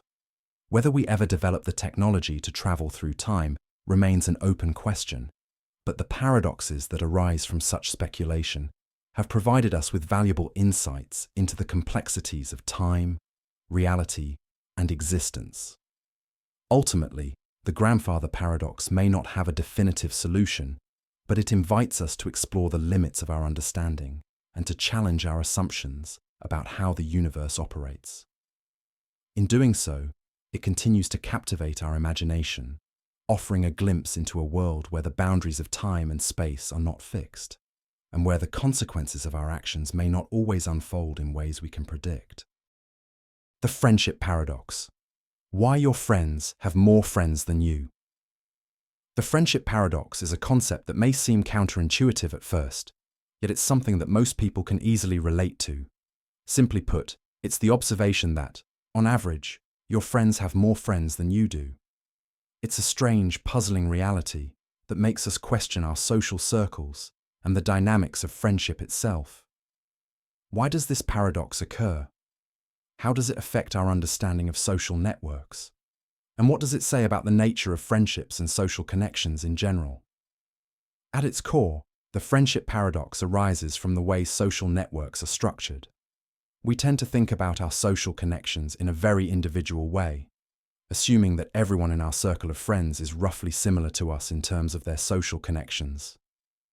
However, the reality is that friendships are not distributed evenly across the network. Some people are incredibly well connected, while others have fewer connections. This uneven distribution is the root cause of the paradox. To understand the friendship paradox, it's helpful to consider a simplified model of a social network. Imagine a group of people, each with their own set of friends. Some individuals might have a handful of close friends, while others may have dozens or even hundreds of acquaintances. In any given network, there will always be a few hubs, individuals who are friends with a large number of people. These hubs are far more likely to be connected to other hubs, meaning that the people who are friends with them will also tend to have more friends. So, why do your friends tend to have more friends than you? Let's break it down. The key idea here is that if someone is well connected in the social network, the chances are high that they will be friends with individuals who are also well connected. Because these well-connected individuals have a higher likelihood of having more friends, the friends of a well-connected person will also tend to have more friends than the average individual. This creates a cycle where your friends, who are likely connected to the network's most sociable individuals, end up with larger social circles than you. To put it simply, the people in your circle who have more friends are also more likely to know other people who are similarly well connected. As a result, the average number of friends among your friends will always exceed your own number of friends. In mathematical terms, this effect can be explained by the structure of social networks, particularly how connections are formed between individuals. The more interconnected the network, the more likely this paradox becomes. It's important to note that this isn't a flaw in how friendships are formed or how people interact. Rather, it's a reflection of the way social networks naturally evolve. In any large network of people, there will be a few individuals who act as hubs, and these hubs tend to have many friends.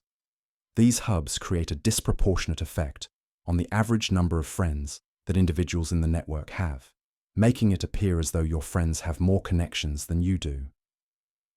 The friendship paradox also has an intriguing psychological component. It can influence how we perceive our social status and feelings of social connectedness. If we assume that the number of friends we have is indicative of our social standing, we may feel inadequate when we realize that our friends tend to have more friends than we do. This can lead to feelings of loneliness or insecurity as we compare ourselves to others in a way that's skewed by the structure of the network. But the paradox doesn't just make us question our own friendships, it also reveals some interesting patterns in social behavior. One of the most notable implications of the friendship paradox is that it challenges the way we think about the concept of average in social networks. Typically, when we think of an average, we imagine that it represents a central, balanced point in the distribution. However, in the case of social networks, the average number of friends can be heavily influenced by a few individuals with exceptionally large social circles. This means that the average number of friends in a social network may not accurately reflect the experiences of most people in that network. For example, let's say you're part of a large group of friends, and in your group, you have a few individuals who are exceptionally outgoing and well-connected. These individuals may have hundreds of friends, while the majority of people in the group might only have a handful of close friends. When you look at the average number of friends in your group, the individuals with many friends will skew the average upwards, making it appear that most people have more friends than they actually do. This insight into social networks is not only important for understanding the friendship paradox itself, but it also sheds light on the nature of social media and online connections. In the age of social media, We are constantly comparing ourselves to the carefully curated networks of friends, followers, and connections that others maintain. But in reality, many of these social media profiles are not reflective of the average person's social experience. Influencers and celebrities with millions of followers represent the hubs in the social media network, creating an inflated sense of how many connections the average person has. Additionally, the friendship paradox has implications for how we understand the dynamics of influence within social networks. It suggests that people who are more socially connected, the hubs, have the power to influence a larger number of people. These individuals are often the ones who set trends, spread ideas, and shape public opinion. They are, in a sense, the key drivers of social influence within a network. As a result, understanding the friendship paradox can help us better understand how information spreads and how social influence operates on a broader scale. There's also a flip side to the friendship paradox, which is the idea that you may have more friends than you think, since the paradox suggests that the people in your social circle are likely to have more friends than you.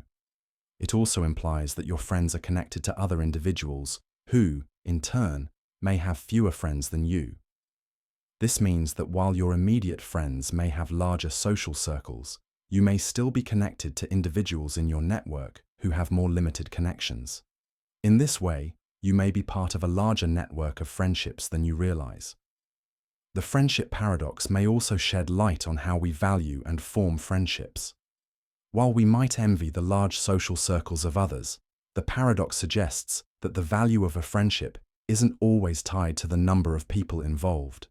In fact, some of the most meaningful and lasting friendships can be found in smaller, more intimate networks, where connections are deeper and more personal.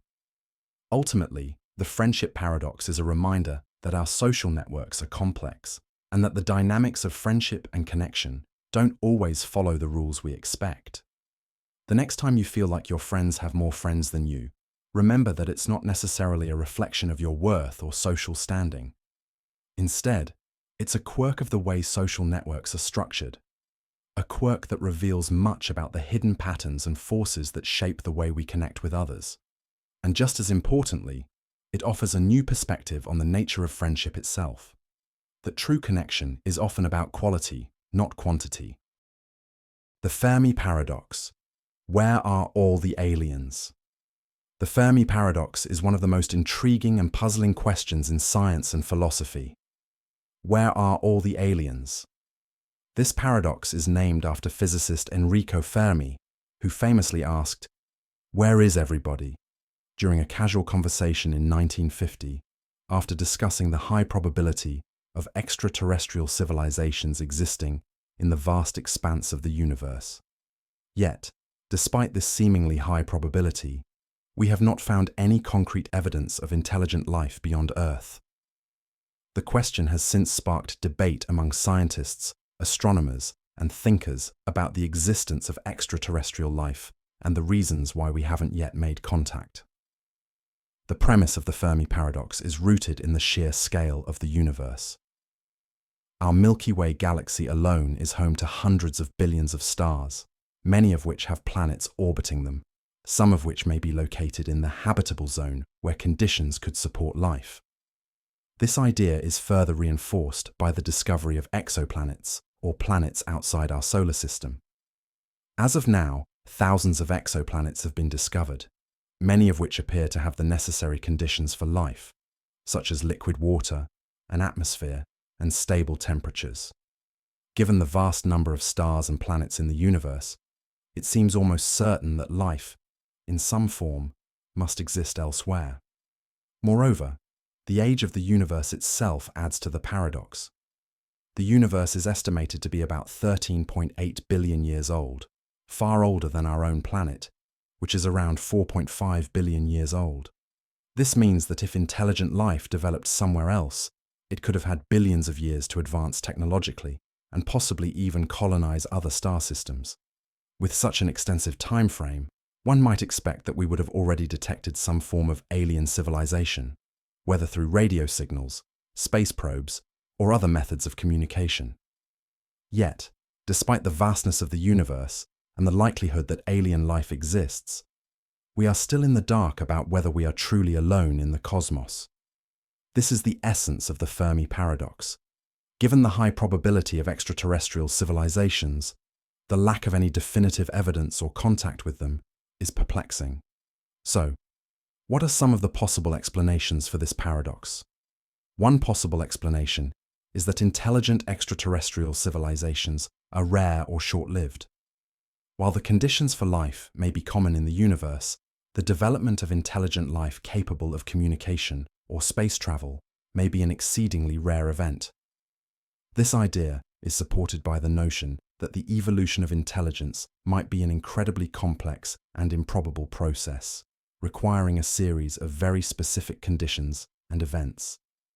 It could be that the path to intelligence is so difficult that it only happens on rare occasions, and the likelihood of such civilizations coexisting with us in time is slim.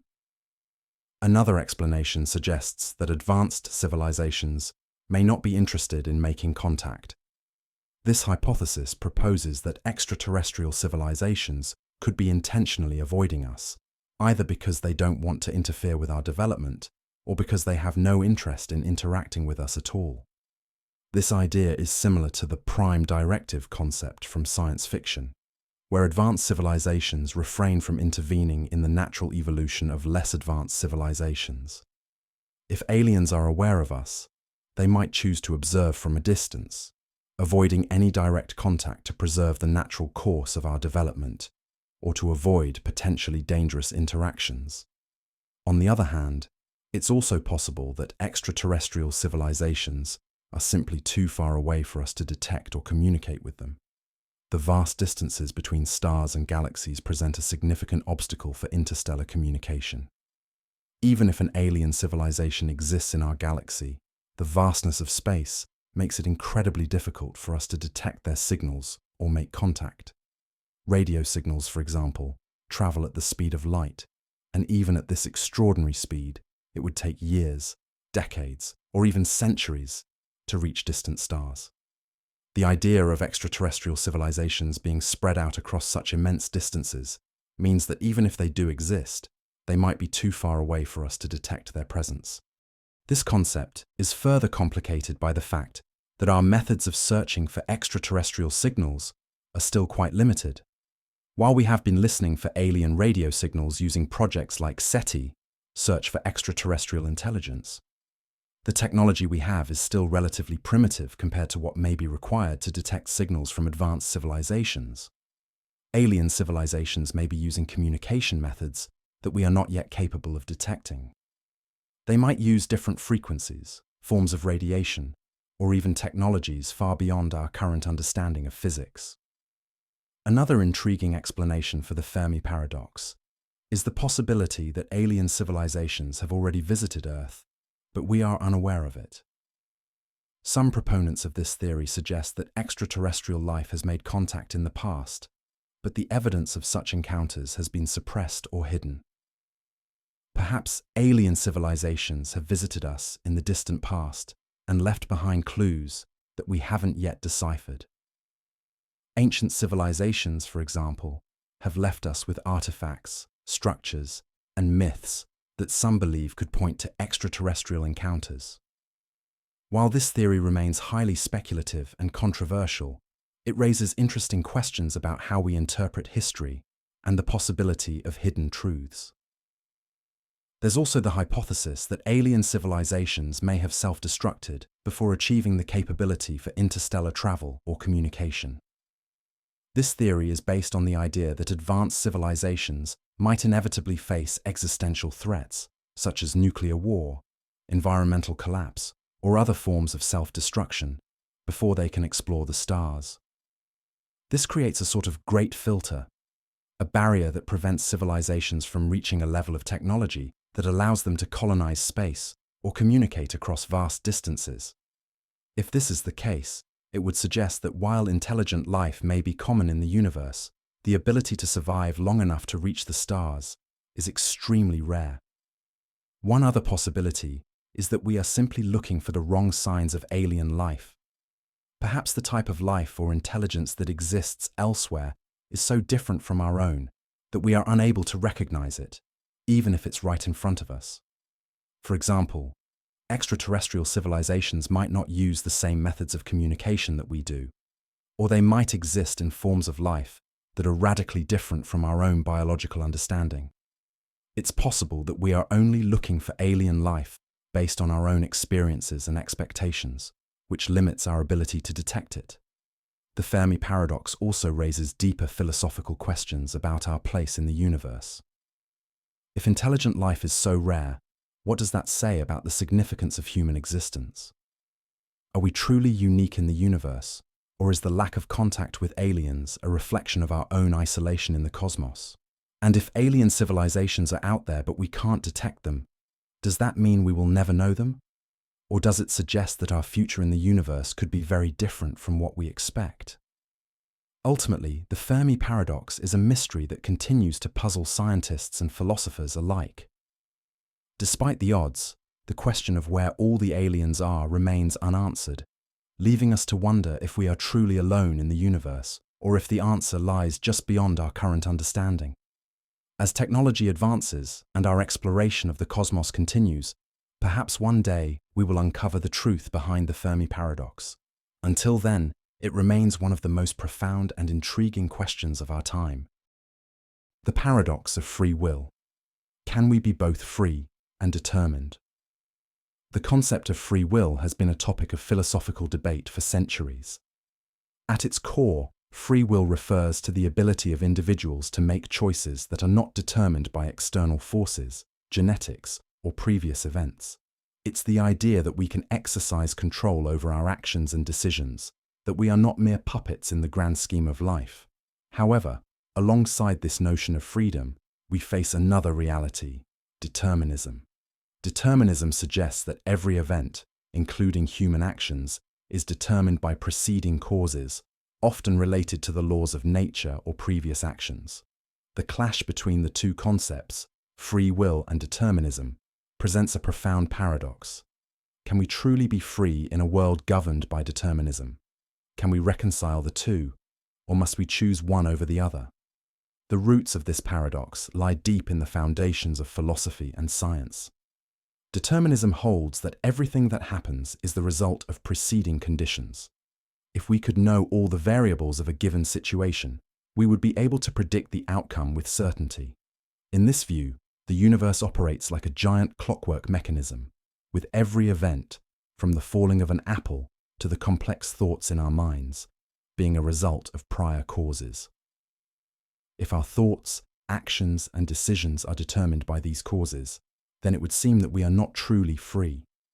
Our decisions would be the inevitable outcome of previous events, much like the movement of gears in a machine. This deterministic view of the universe can be traced back to philosophers like Baruch Spinoza and Pierre-Simon Laplace. Spinoza argued that everything in the universe, including human actions, is determined by the laws of nature. According to his view, human beings are not free to make decisions in the traditional sense. Instead, our actions are dictated by our desires, which, in turn, are determined by external factors beyond our control. Similarly, Laplace's famous concept of a Laplace's demon imagines a hypothetical intelligence that, knowing the exact position and velocity of every particle in the universe, could predict every event in the future, down to the minutest details of human behavior. But here lies the paradox. If determinism is true, then how can we reconcile the experience of making choices with the idea that everything is preordained? If every action we take is simply the result of prior causes, do we have any true agency? Are we not, in essence, just puppets, performing actions based on strings that we cannot see or control? The sense of freedom we feel when we make decisions seems to contradict the deterministic view of the universe. After all, if we can choose between options, then surely we must have the ability to act freely, don't we? This paradox has led to several philosophical approaches that try to resolve or explain the tension between free will and determinism. One common approach is compatibilism, which seeks to reconcile the two concepts. Compatibilists argue that free will and determinism are not mutually exclusive. They suggest that even if our actions are determined by prior causes, we can still be said to have free will if we are able to act according to our desires without external coercion. In this view, freedom is not about being able to act in any possible way, but rather about acting in accordance with our own motivations and rationality. For example, if you are hungry and choose to eat, the action is determined by the fact that you have a biological drive to eat, but you are still free because you are choosing to act based on that desire. One of the most influential compatibilist philosophers is David Hume. Hume argued that freedom can be understood as the ability to act in accordance with our internal desires and reasoning, rather than being free from all external causes. According to Hume, even if our desires are influenced by past experiences and circumstances, as long as we are not physically restrained or forced to act against our will, we can be said to be free. This view allows for the existence of both determinism and free will, where freedom is understood not as the absence of causes, but as the ability to act in line with our own motivations. Another philosophical approach to the paradox of free will is the libertarian view, which asserts that human beings do possess true freedom, and that not all events are determined by prior causes. Libertarians argue that there is a realm of human decision-making that is not bound by the deterministic laws of nature. They suggest that individuals have the power to make choices that are not entirely determined by their environment, genetics, or past experiences. According to this view, free will is a genuine phenomenon, and our choices are not predetermined by anything that has come before. In this way, libertarians maintain that we have a level of autonomy that allows us to break free from the chains of determinism. Libertarianism, however, faces its own set of challenges. If our choices are truly free and not determined by previous events, how do we explain the predictability of human behavior? Many aspects of human action, from our physiological responses to our decisions in everyday life, seem to be governed by prior causes. For example, we can predict that someone will act in a certain way based on their upbringing, personality, and past experiences. If free will exists, how do we reconcile this with the apparent predictability of human behavior? One solution proposed by libertarians is the idea of indeterminism, which suggests that not all events are strictly determined. This aligns with certain aspects of quantum mechanics, which posits that subatomic particles behave in ways that are inherently probabilistic rather than determined. Some libertarians argue that if quantum indeterminacy can exist in the physical world, then it might be possible for human beings to exercise free will in a way that is not entirely determined by previous events. Another potential solution to the paradox comes from the field of neuroscience. Modern neuroscience has made significant strides in understanding the brain and how it influences behavior. Some scientists argue that free will is an illusion created by the brain. They suggest that our brain activity, which precedes our conscious awareness of making decisions, actually determines the choices we make. This view, known as neurodeterminism, posits that our sense of free will is merely a byproduct of brain processes that occur outside of our conscious control.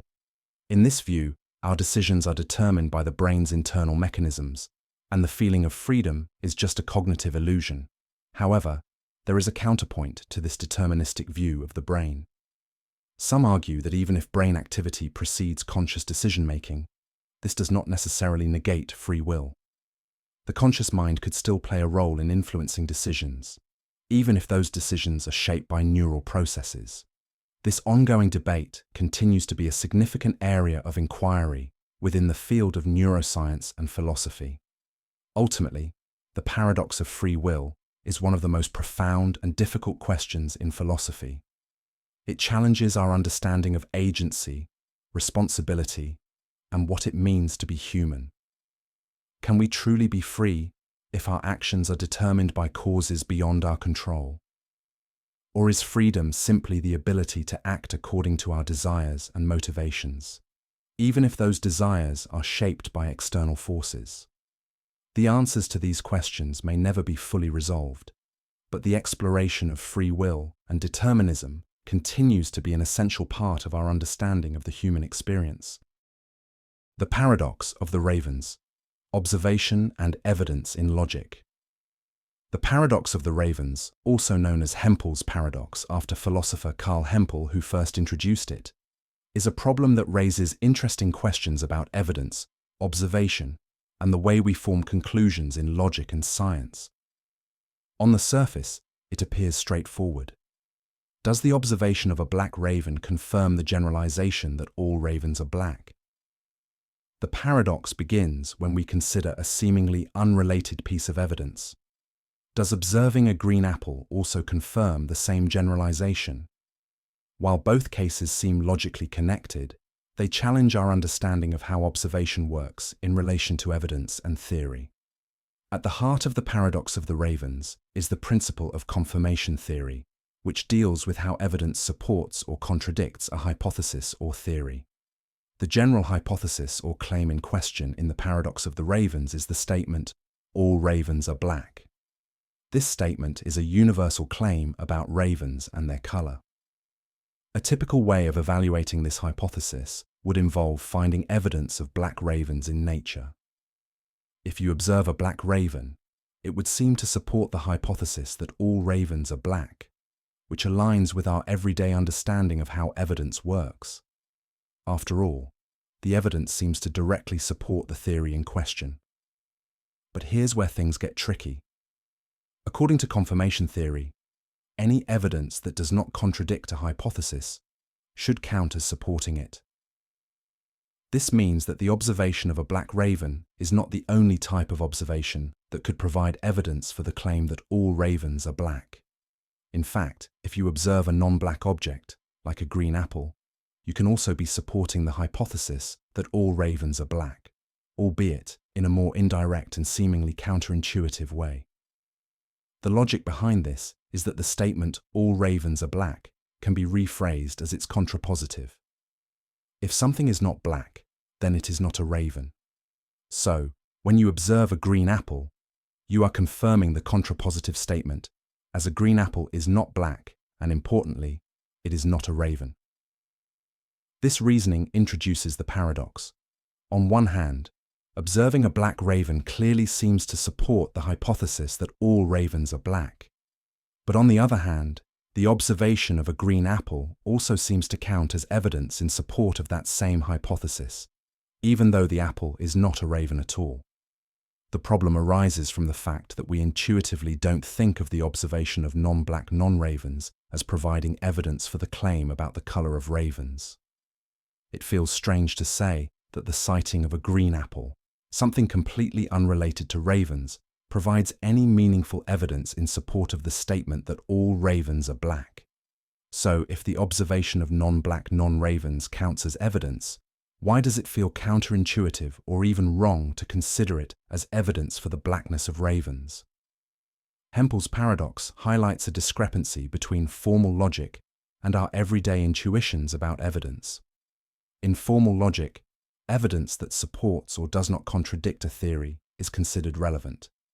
However, in everyday reasoning, we often rely on more direct and relevant observations to support claims, which leads to a disconnect when we consider how far the evidence can stretch.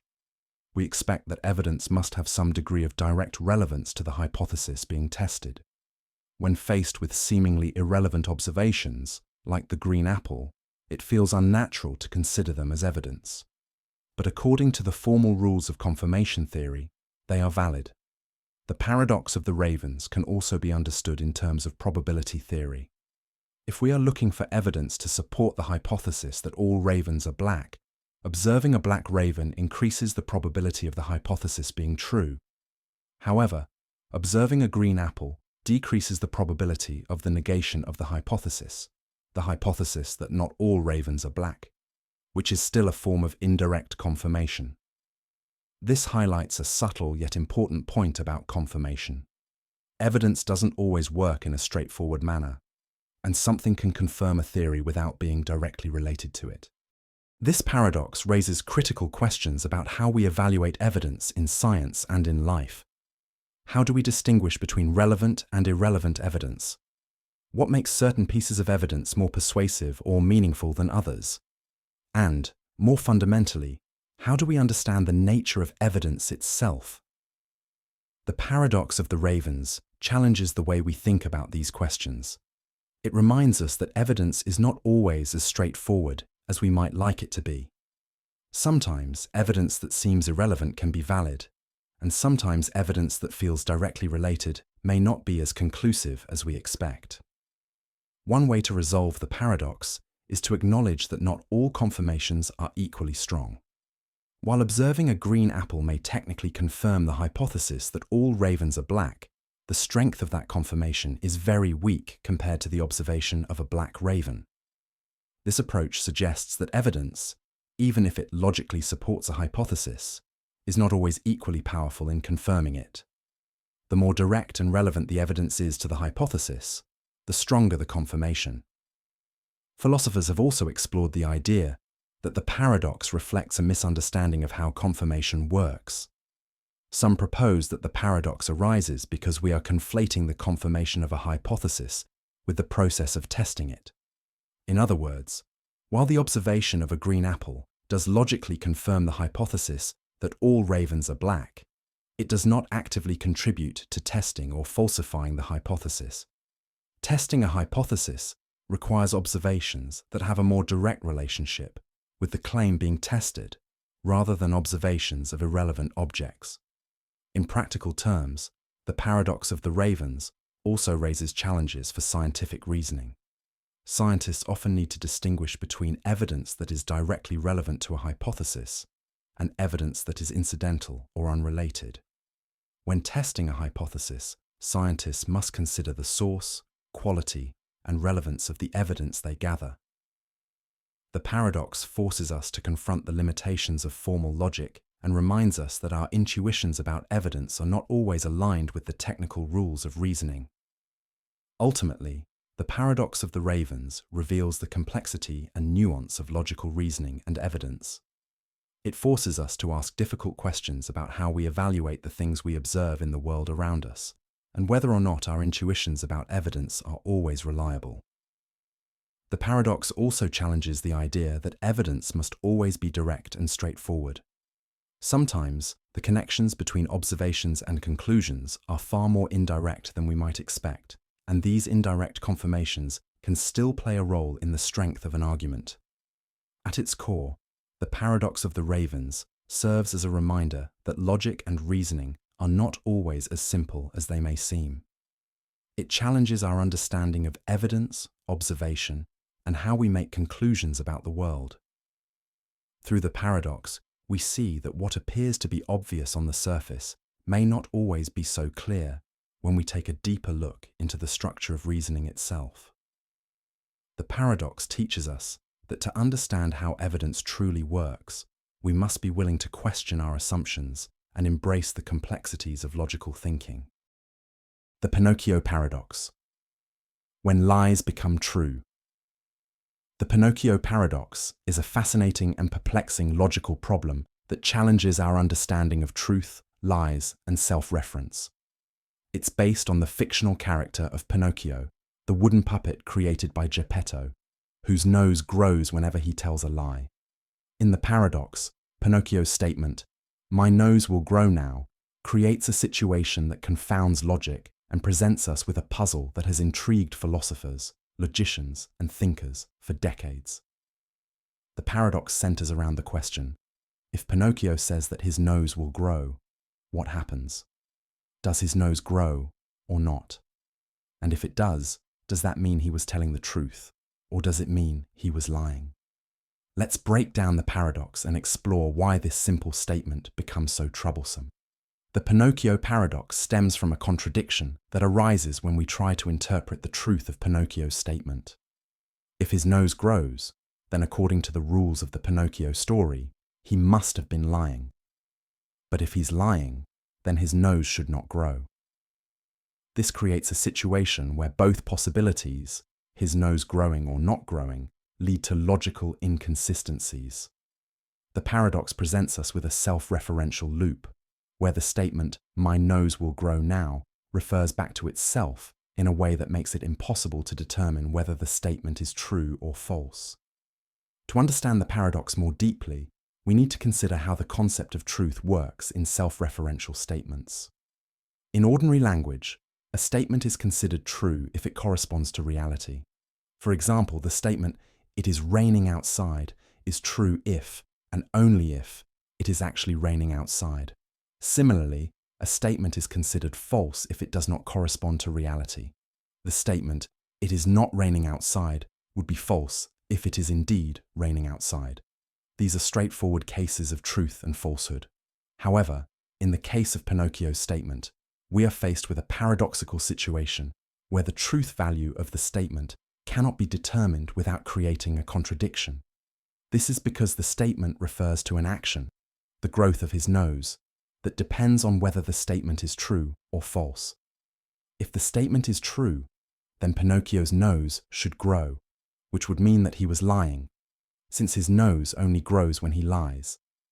But if he's lying, the statement cannot be true, because a lie cannot predict a truthful outcome. On the other hand, if the statement is false, then his nose should not grow, which would mean that Pinocchio is not lying, thus making the statement true in a roundabout way. This creates a cycle where we cannot definitively say whether the statement is true or false without causing a logical breakdown. The paradox also highlights the challenges of self-reference in language and logic. Self-referential statements are those that refer to themselves, and they can lead to contradictions, as we see in the case of the Pinocchio paradox. A famous example of a self-referential paradox is the liar paradox, where a person says, "This statement is false. If the statement is true, then it must be false, but if it is false, then it must be true." Similarly, the Pinocchio paradox presents us with a self-referential statement that leads to a contradiction, forcing us to question our understanding of truth, lies, and how they are connected. In exploring the Pinocchio paradox, we can also examine it in relation to other paradoxes that deal with self-reference and logical inconsistencies. For example, consider the Barber paradox, where a barber is defined as someone who shaves all those, and only those, who do not shave themselves. The question is, does the barber shave himself? If he does, then according to the definition, he must not shave himself. But if he does not, then according to the definition, he must shave himself. This creates a similar logical problem, where the rules contradict each other and prevent a clear solution.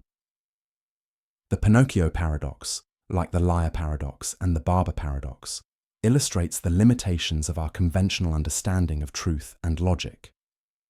These paradoxes force us to confront the complexity of self-referential statements and the challenges they present for our understanding of language. In the case of Pinocchio, the paradox also highlights the strange relationship between truth, lies, and consequences.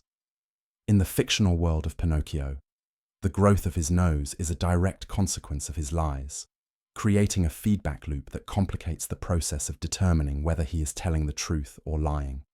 One possible way to resolve the Pinocchio paradox is to introduce the idea of a third truth value beyond true and false. This third value, often referred to as indeterminate or undefined, could account for statements like, "My nose will grow now," which don't fit neatly into the categories of truth and falsehood.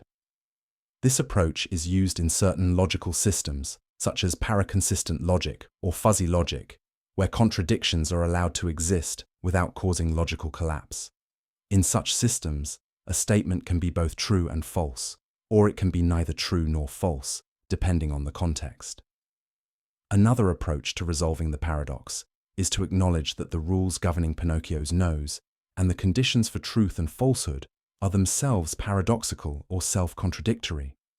In this view, the problem lies not in the statement itself, but in the way we try to apply logical rules to a fictional scenario that operates under its own set of rules.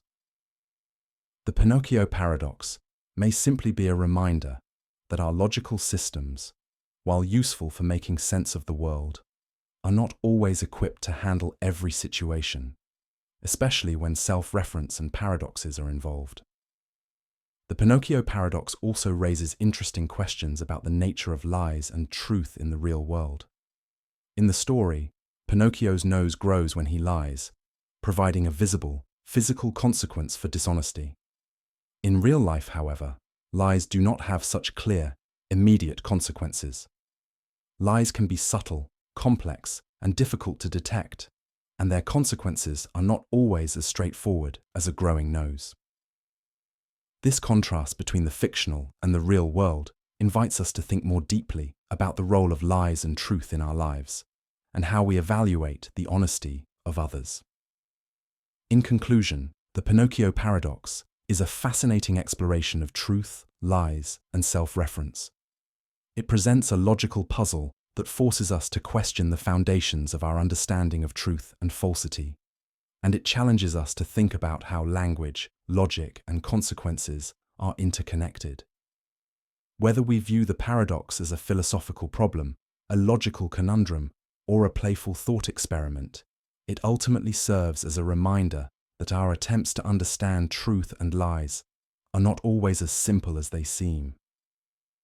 The Pinocchio paradox invites us to reflect on the complexity of language, logic, and the nature of reality itself. The catch-22. Trapped by contradictions in bureaucracy. The term catch-22 has become synonymous with paradoxical situations that trap individuals in a no-win scenario, where the rules or conditions of a system prevent any possibility of escape. The phrase originates from Joseph Heller's 1961 novel Catch-22, which explores the absurdities of war, bureaucracy, and the way systems of power can create situations that seem designed to entrap individuals. In the novel, a catch-22 is a bureaucratic rule that dictates that soldiers who are considered insane can be grounded, but only if they request to be grounded. However, the very act of requesting to be grounded proves that the soldier is sane, as only a sane person would seek to avoid danger. Thus, they are trapped in a situation where they cannot win. Either they are sane and must continue to fight, or they are insane but can never be grounded. Catch-22 is a concept that applies not only to wartime bureaucracies, but also to any system where individuals are bound by contradictory rules that make it impossible to meet the necessary conditions for success. The paradoxes inherent in Catch-22 situations highlight the ways in which bureaucracy can frustrate and entrap individuals, leading to feelings of powerlessness and confusion. The term catch-22 has since become widely used to describe any situation where one is caught in a cycle of contradictory rules or conditions, where attempting to follow the rules leads to failure, and where no course of action can lead to a satisfactory outcome. At the heart of the catch-22 paradox is the idea of circular reasoning, where the rules of the system contradict one another, leaving individuals stuck in an endless loop. In the case of the novel, soldiers must prove their insanity in order to avoid fighting. But the very act of trying to avoid fighting shows that they are not insane. This creates an inescapable cycle that renders any attempt at escaping the system futile. It's a perfect example of the way bureaucratic systems can be self-perpetuating and designed to maintain the status quo, no matter how absurd or harmful the rules may be. The catch-22 phenomenon extends far beyond the military context and can be applied to many aspects of life, particularly in bureaucratic institutions, organizations, and systems of governance. The paradoxical nature of catch-22 situations can be found in various real-world scenarios, from government regulations and corporate policies to legal systems and even social structures. In all of these systems, individuals are often subject to a set of rules that are inherently contradictory, making it nearly impossible to navigate or succeed within them. One of the most frustrating aspects of a catch-22 is the feeling of helplessness that comes with being trapped in a system where all possible actions lead to undesirable outcomes. This sense of entrapment is especially prevalent in bureaucratic systems, where individuals are often required to follow a complex set of rules and regulations that seem arbitrary or even nonsensical. In these situations, individuals may feel as though they have no control over their own fate, as they are constantly at the mercy of the system's contradictions and absurdities. The Catch-22 paradox also highlights the absurdity of many bureaucratic systems, where decisions are often made based on rigid, impersonal rules rather than human judgment or common sense. In such systems, the focus is often on maintaining the integrity of the bureaucracy itself, rather than addressing the needs or concerns of the individuals within it.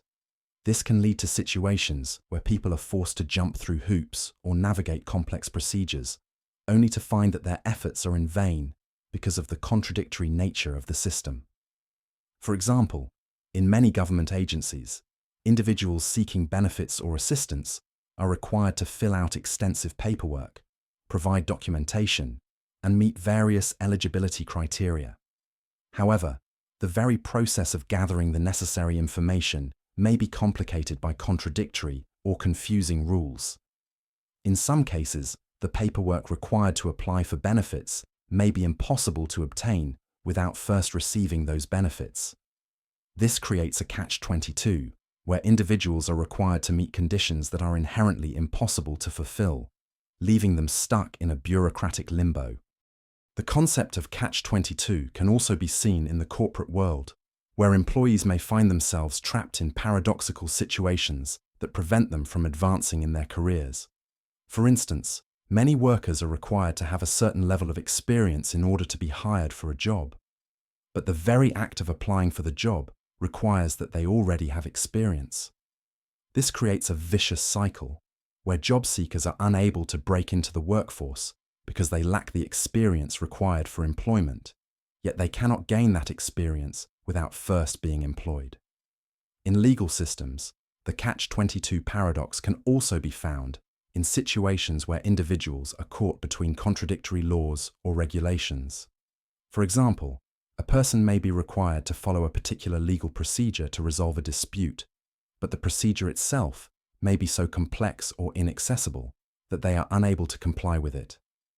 In such cases, the individual is left with no clear path to resolution, as every attempt to navigate the legal system leads to dead ends or contradictory outcomes. This can create a sense of frustration and powerlessness, as the individual is forced to confront the limitations of the system without any clear means of escape. What makes catch-22 situations particularly frustrating is that they are not just the result of bad luck or misfortune. They are often the result of systemic flaws built into the structure of the bureaucracy itself. In other words, these paradoxes are often not the result of human error, but are instead embedded in the very design of the system. This makes it difficult, if not impossible, for individuals to find a way out of the paradox without challenging or changing the system itself. In many cases, the system is so entrenched that individuals may feel powerless to effect any meaningful change. The catch-22 paradox is also an illustration of how systems of power can be self-perpetuating. In the case of the military bureaucracy in catch-22, the system is designed to keep soldiers in the field, regardless of their personal desires or mental state. Similarly, in other bureaucratic systems, the rules and regulations often serve to maintain the power and control of the institution, rather than serving the needs of the individuals within it. This can create an environment where individuals are forced to comply with rules that seem arbitrary or nonsensical, simply to maintain the smooth operation of the system. In order to break free from a catch-22 situation, individuals may need to find a way to challenge the system itself or to redefine the rules that are creating the paradox. However, this is often easier said than done. Bureaucratic systems are typically resistant to change, and those who attempt to challenge the status quo may face resistance, punishment, or even retribution. This makes it difficult for individuals to escape the trap of catch-22, even when they recognize the contradictions inherent in the system. Ultimately, the catch-22 paradox serves as a powerful critique of bureaucracy and the way in which systems of power can become self-serving and contradictory. It illustrates the ways in which individuals can become trapped by the very systems that are supposed to serve them, and highlights the absurdities that can arise when rules and regulations are applied without consideration for the real-world consequences. While the term catch-22 has become a cultural shorthand for any situation involving paradoxical or contradictory conditions, it also serves as a reminder of the importance of questioning systems of power and the ways in which they can be designed to perpetuate themselves at the expense of those they are meant to serve. The catch-22 is a timeless reminder that sometimes the greatest obstacles to our freedom and success are the systems that are supposed to protect and guide us. The value paradox. The more we have, the less we appreciate. At first glance, it might seem counterintuitive that the more we have of something, the less we tend to appreciate it. After all, doesn't having more of something lead to greater enjoyment or satisfaction? Yet the value paradox suggests exactly the opposite. In various aspects of life, from material wealth to relationships to personal accomplishments, we often find that the more we accumulate, the less we value it.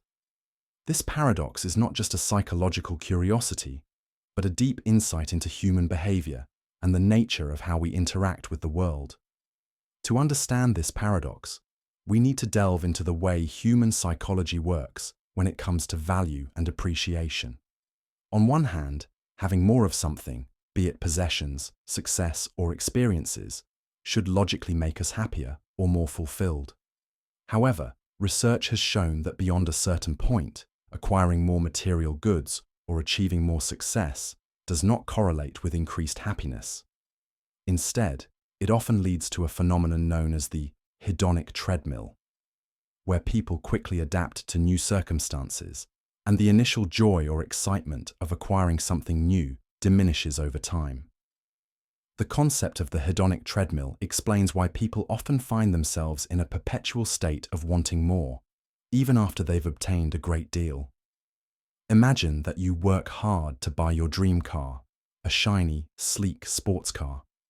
At first, the feeling of owning it is exhilarating. Every drive is a thrill, and it feels like you've finally achieved something significant. But after a few months, the excitement wanes.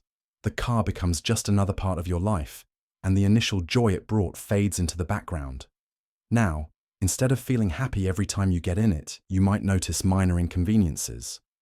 Maybe it's not as comfortable as you thought, or it requires more maintenance than anticipated. The car, once a symbol of achievement, becomes just a mode of transportation, no different from any other.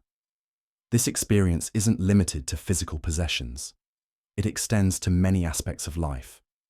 Take the example of a person who has been striving for years to reach a certain career milestone, say, becoming the CEO of a company. After years of hard work, sacrifices, and ambition, they finally reach the top. But instead of feeling the immense satisfaction they expected, they find themselves struggling with stress, burnout, or dissatisfaction. The success, which should have been the culmination of years of effort, often doesn't live up to the expectations built up during the journey. In fact, they may even feel more isolated or more uncertain about the future because the very thing they believed would bring them happiness, power, wealth, status, has not done so. This phenomenon highlights the paradox of value. The more we accumulate, the less we tend to value what we have. It is a paradox because the logical assumption would be that more is better. But human experience often shows the opposite. The concept of saturation comes into play here. After reaching a certain point, the novelty of something wears off, and we take it for granted. This effect is not confined to material possessions or career success. It also extends to our relationships, our health, and even our personal achievements. Take friendships, for example. At the beginning of a new friendship, there is excitement and curiosity. You invest time and energy into getting to know the person, and the bond feels fresh and meaningful. However, as time passes and you spend more time together, the relationship may become routine. The initial thrill fades, and what once felt like a treasure may start to feel more like an obligation. This doesn't mean the friendship is any less valuable, but the novelty and excitement have diminished over time, leading to a decrease in appreciation. The same can happen with family relationships. Parents often feel a deep sense of joy and gratitude when their children are born. As the children grow older, however, parents may take their presence for granted. The miracle of raising a child, once a source of wonder, can slowly lose its shine as the daily challenges of parenting take precedence.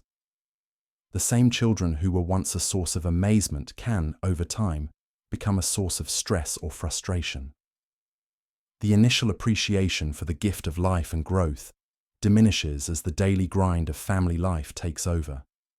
This paradoxical effect can also be seen in how people treat their health. People often take their good health for granted until something goes wrong. When we are in good health, we don't tend to appreciate it as much, but when we fall ill, we suddenly realize just how valuable our health was. It's only in moments of discomfort or crisis that we truly understand the significance of something we once took for granted. This can be especially true with youth and vitality. People in their 20s or 30s often fail to appreciate their energy and physical well-being, assuming they will always feel this way. But as they age, they may look back and realize that the vitality of their youth was a treasure they never fully appreciated at the time. The value paradox extends into the realm of experiences as well. Many people chase after experiences, whether it's travel, dining at fancy restaurants, or attending exclusive events. But once these experiences become more frequent, they lose their impact. A person who travels extensively may find that their enjoyment of new places diminishes as they accumulate more stamps in their passport. The thrill of exploring a new city might be replaced by a sense of exhaustion or indifference, and what was once an exciting adventure becomes just another routine part of life. Similarly, dining at expensive restaurants might lose its allure once it's experienced regularly. Why does this happen? There are several psychological factors at play. One is the concept of adaptation, which is deeply rooted in human nature. We have an incredible ability to adapt to new situations, and this ability, while beneficial in many ways, can work against us when it comes to appreciating what we have.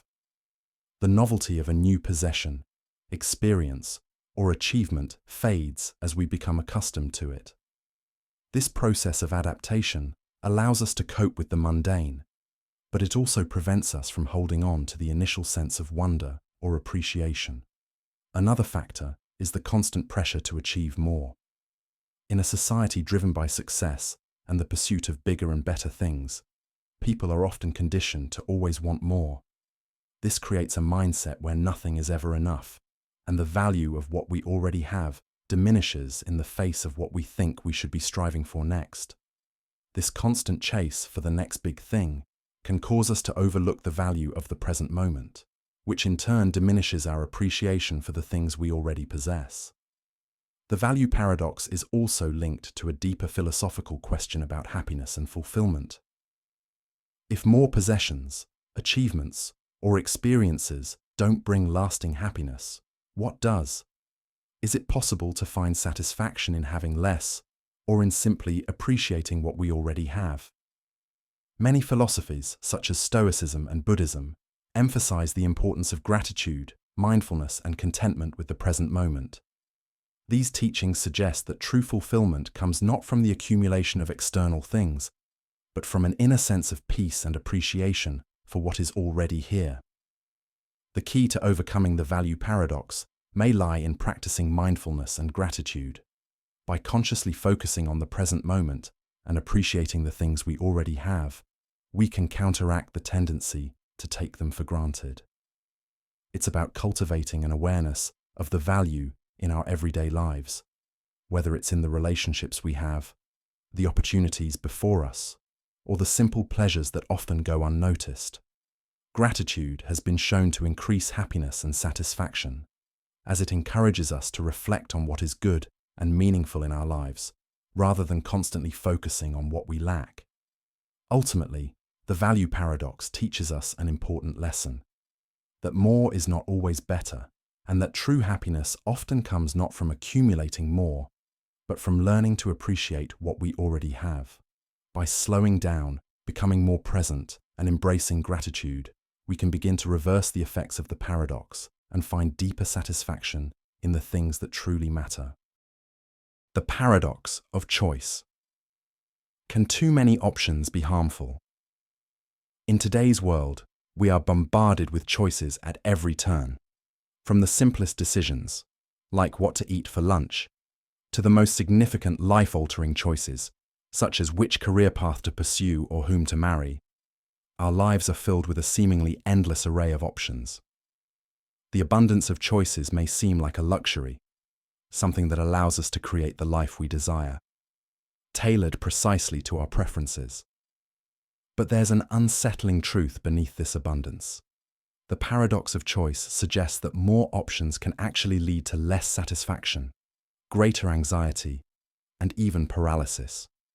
The more choices we have, the more likely we are to feel overwhelmed, dissatisfied, or regretful, a phenomenon that has profound implications for how we live, consume, and make decisions. The paradox of choice was famously explored by psychologist Barry Schwartz in his 2004 book, The Paradox of Choice: Why More is Less. Schwartz's central thesis is that while having some choice is essential for our well-being, an overabundance of options can be detrimental. According to his research, when we are faced with too many options, we experience what is known as choice overload. This cognitive burden leads to stress, dissatisfaction, and even regret as we struggle to make the perfect decision. On the surface, it might seem logical that more choices would lead to more freedom, happiness, and fulfillment. If you could choose from dozens of different brands of toothpaste, types of shoes, or vacation destinations, wouldn't that give you more control over your life? Wouldn't the ability to choose from an array of options mean you can select the best, most perfect fit for your needs and desires? However, research shows that when faced with a vast selection of choices, people often experience feelings of dissatisfaction, anxiety, and frustration. The endless quest for the best option can feel exhausting, and often people are left wishing they had chosen differently, even when their decision was perfectly reasonable. One of the most significant ways in which too many choices harm us is by increasing the likelihood of regret. In a world with infinite possibilities, it's almost impossible to know whether any one choice is truly the best, leading to the fear that we might be missing out on something better. This is particularly evident in consumer behavior, where people often regret purchases after they've made them, second-guessing whether they made the right decision. For example, when shopping for a new television, a person might be faced with dozens of models, each with different features, prices, and brands. After spending hours comparing options, the person may make a decision, only to continue wondering whether they picked the right one. The more choices there are, the more room there is for doubt, and the more likely we are to feel that we missed out on the perfect option. This is compounded by the idea of opportunity cost. In the context of choosing between a variety of options, the opportunity cost is the value of what we give up when we make a choice. For every option we choose, we are, in a sense, giving up all the other possibilities. The more choices we have, the greater the opportunity cost of each decision, and the more we can feel regret or dissatisfaction about what we left behind. This can lead to a feeling of constant unease, where no matter what choice we make, we feel like we're missing out on something. In addition to increasing regret, too many choices can also lead to decision fatigue. The human brain has a limited capacity for making decisions, and when faced with an overwhelming number of options, we begin to tire mentally. This fatigue can impair our ability to make thoughtful, deliberate choices. Rather than engaging in careful consideration, we might fall back on heuristics, simple mental shortcuts or rules of thumb, to make decisions more quickly. While this can help us avoid paralysis by analysis, it often leads to suboptimal choices or feelings of dissatisfaction later on. The concept of decision fatigue also explains why people often end up making the same choices repeatedly, despite having access to a wide range of alternatives. When confronted with a multitude of options, We may feel so overwhelmed that we opt for the familiar choice, the one that requires the least mental energy. This can lead to a lack of variety or exploration in our decisions, as we seek to avoid the mental strain of deciding from a wide array of options. For example, consider a person trying to choose a restaurant for dinner. If they have too many options to choose from, they may quickly become paralyzed by indecision.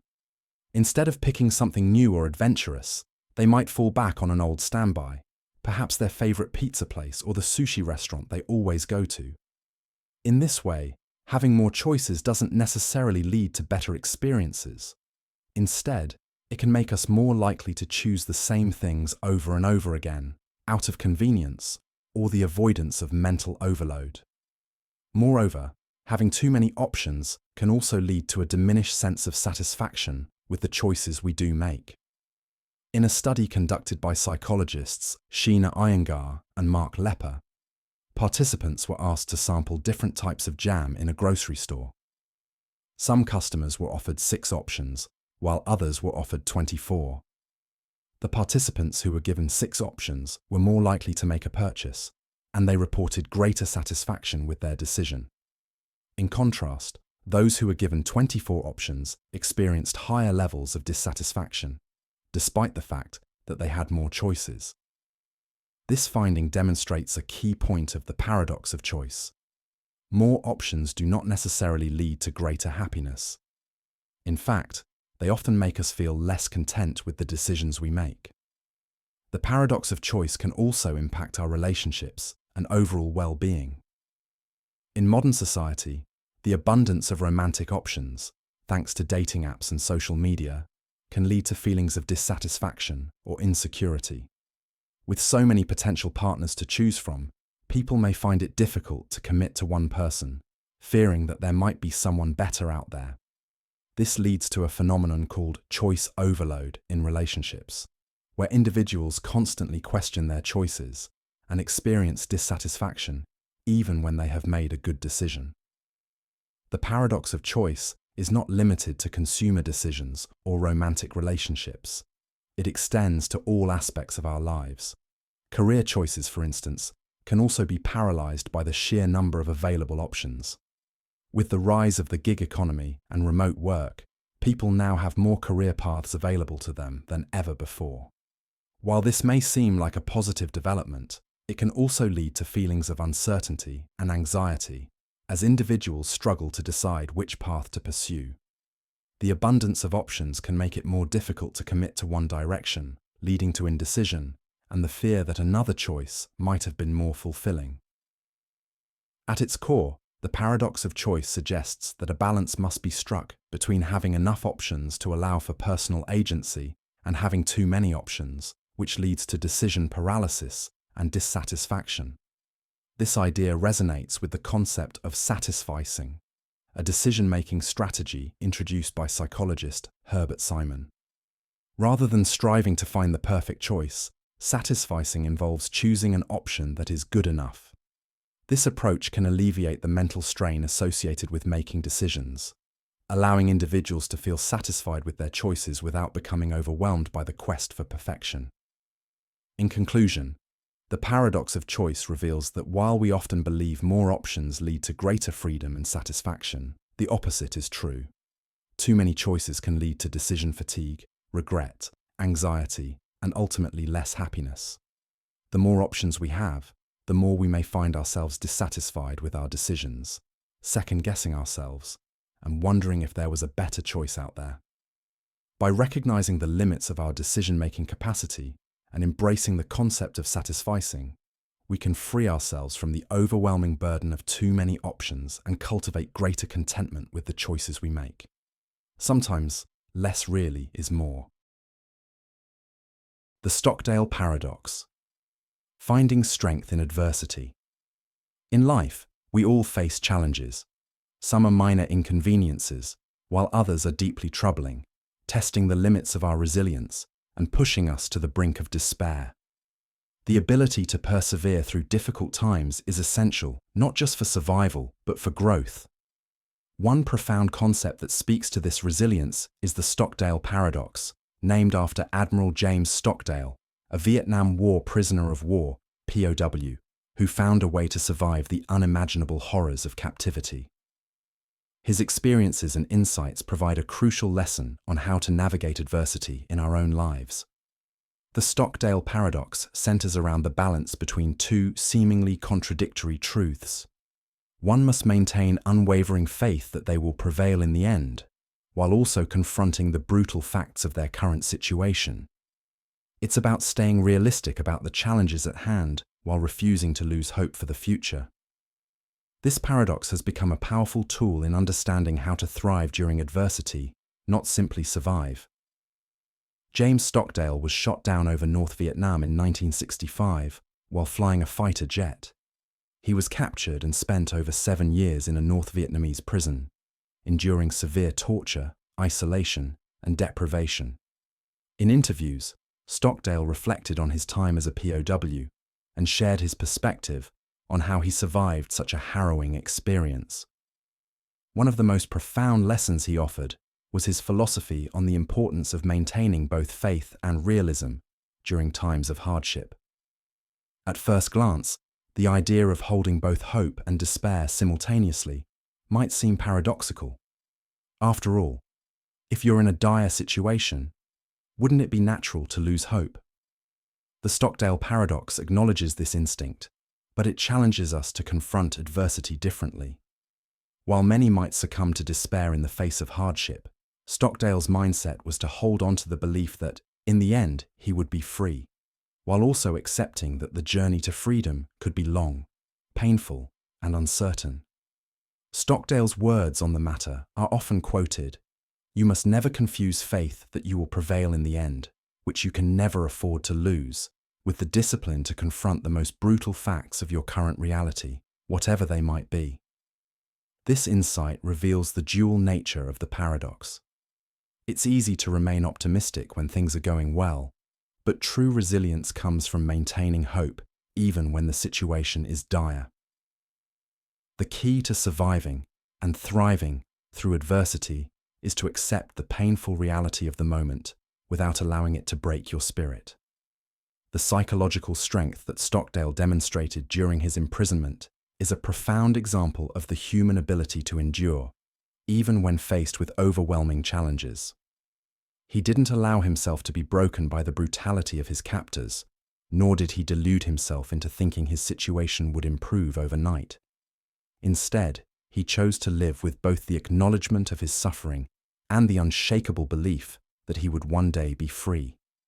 He trusted in his ability to survive, even in the face of the most severe torture. Stockdale's insight is applicable not only in extreme circumstances like war or imprisonment, but also in more everyday struggles. Life often throws us curveballs that test our resolve, be it the loss of a loved one, a difficult career setback, or even struggles with mental health. In these times, it's easy to feel overwhelmed by the negative aspects of life and lose sight of any hope for the future. The Stockdale paradox reminds us that we need to balance a clear-eyed view of the present with a deep belief in the possibility of a better future. The paradox teaches that without hope, we can easily fall into despair. Yet, hope alone is not enough. If you are overly optimistic about the future and refuse to acknowledge the harshness of your current situation, you may be setting yourself up for disappointment. A failure to confront reality head-on can lead to unrealistic expectations and a sense of betrayal when those expectations aren't met. Stockdale's ability to face the brutal facts of his captivity while continuing to believe in his eventual release became a foundation for his survival. He did not ignore the suffering around him, nor did he pretend that things would be easy. Instead, he committed to enduring each hardship and finding strength in the belief that the suffering would eventually end. One important aspect of Stockdale's experience is that he also realized something crucial about human nature. Those who failed to make it through the POW experience were often the ones who were overly optimistic and idealistic. These individuals believed they would be released by Christmas, or that they would be home soon. When these expectations weren't met, they became disillusioned and depressed, losing their will to fight. Stockdale came to understand that such optimism, untethered from reality, was dangerous. The ability to endure, he realized, came not from blind faith, but from a combination of faith in eventual triumph and the disciplined acceptance of the present moment, however brutal it might be. It's also important to note that the Stockdale paradox isn't just about enduring suffering. It's about taking control of your response to adversity. Stockdale's story emphasizes that while we cannot always control what happens to us, we do have control over how we respond. In fact, it is this response that often determines our ultimate success or failure. The paradox teaches that by acknowledging the difficulties and suffering you face while simultaneously believing in the possibility of a positive outcome, you empower yourself to remain resilient. This empowered mindset allows you to remain focused, make strategic decisions, and continue moving forward, even when the road ahead seems impossible. While Stockdale's experience was extreme, the principles of the Stockdale paradox apply to everyone. In everyday life, we are all faced with challenges that require perseverance. Sometimes, we are called upon to push through significant difficulties, whether in personal relationships, work, or our mental health. The Stockdale paradox teaches us that if we can combine the strength of accepting reality with the determination to move forward, we can overcome almost anything. There's also a deeper, philosophical component to the Stockdale paradox. At its core, it speaks to the resilience of the human spirit and the strength we possess to face even the most difficult situations. The paradox suggests that adversity can become a source of strength. By learning to live with the brutal facts and still believe in a better future, we discover a profound sense of empowerment and clarity. Instead of allowing challenges to defeat us, we use them as opportunities for growth, reinforcing the idea that hardship can ultimately make us stronger. In conclusion, the Stockdale paradox offers a powerful framework for coping with adversity. It teaches us that by maintaining an unwavering belief in the future, while simultaneously facing the brutal realities of the present, we can endure even the most challenging circumstances. The paradox reminds us that hope, when combined with a realistic view of our current situation, is the key to survival and growth. The ability to face hardship head-on and still believe in a positive outcome is the mark of true resilience. The lesson from Stockdale's experience is timeless. In the face of adversity, strength comes not from denying the difficulties we face, but from confronting them with courage and perseverance, while never losing sight of the possibility of a brighter future. The Barber paradox. A question of logic and self-reference. In the realm of logic and philosophy, paradoxes often emerge from seemingly simple concepts that, upon closer inspection, reveal contradictions or complexities that defy our usual understanding of the world. One such paradox is the Barber paradox, a problem that arises from the seemingly innocent question of who shaves the barber. Although it may sound trivial at first, the Barber paradox introduces us to the concept of self-reference, where a statement or problem refers to itself in a way that leads to logical inconsistencies. The Barber paradox is often attributed to the philosopher and mathematician Bertrand Russell, who used it to illustrate the complexities of set theory and the logical issues that arise when dealing with self-referential statements.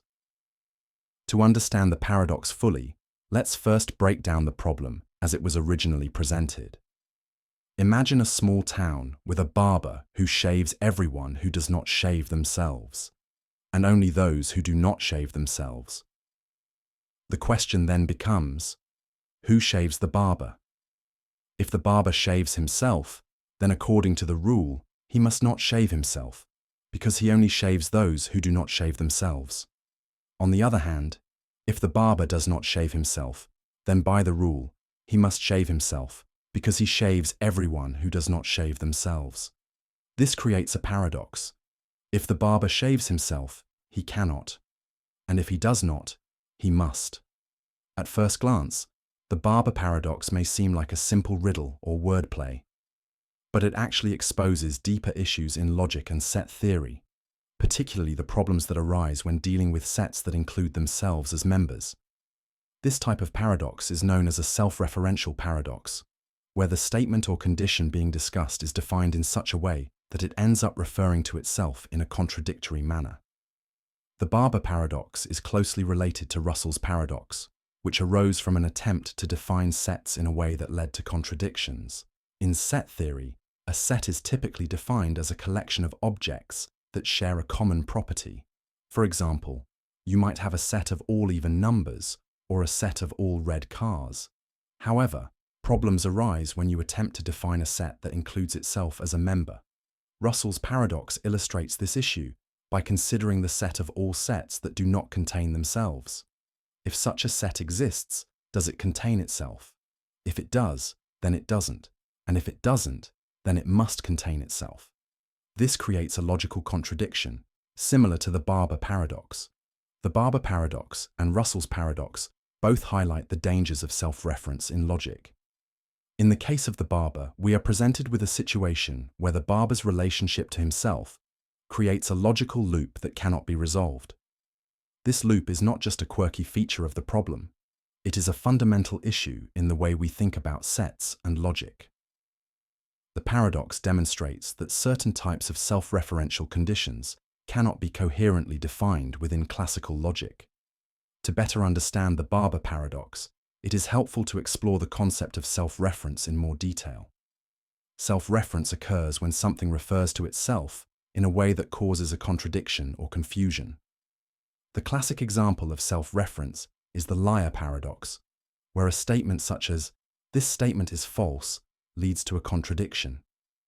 If the statement is true, then it must be false, but if it is false, then it must be true.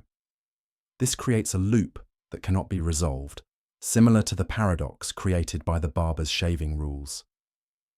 The Barber paradox can also be viewed as a critique of the idea of a well-defined set.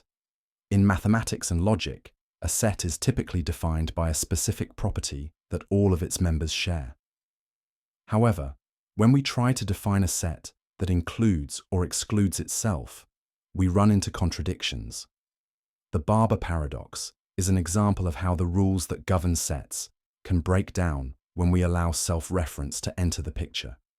It forces us to reconsider how we define sets and whether self-referential conditions can ever be logically consistent.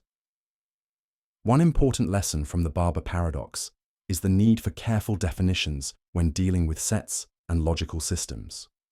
The paradox shows that certain types of self-referential definitions can lead to contradictions, and that these contradictions must be accounted for in any logical framework. In the case of set theory, Russell's paradox led to the development of new approaches to dealing with sets, such as type theory, which avoids the problems of self-reference by placing restrictions on the kinds of sets that can exist. Despite its apparent simplicity, the Barber paradox is a powerful reminder of the complexities of logic and the limitations of our reasoning systems. It shows us that even the most straightforward concepts can lead to contradictions when we fail to account for the ways in which they might refer to themselves.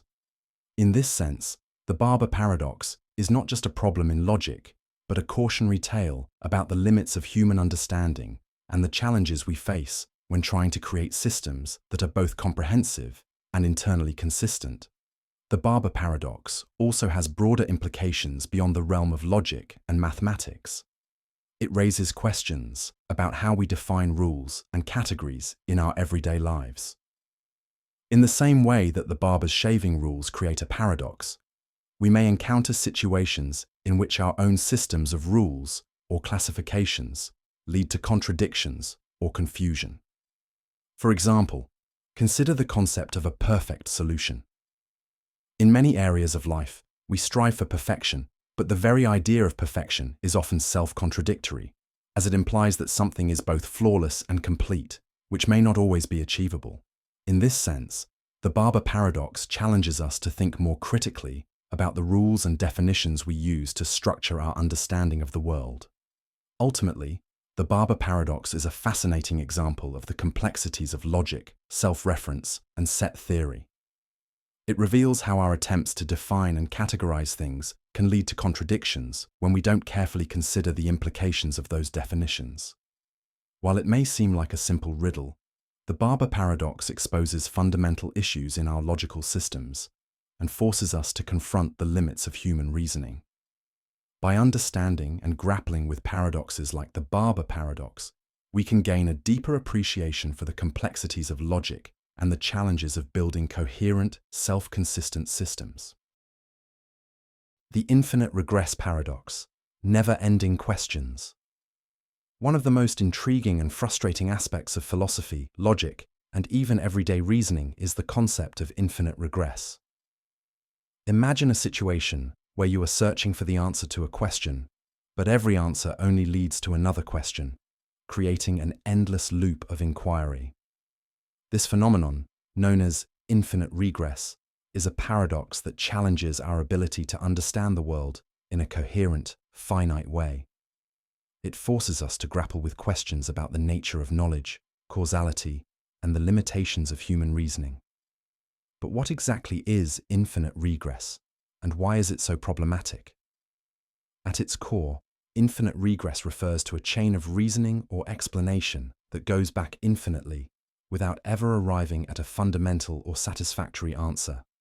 It occurs when a claim or explanation requires support or justification that, in turn, requires further support or justification, and so on, creating an unending sequence of explanations.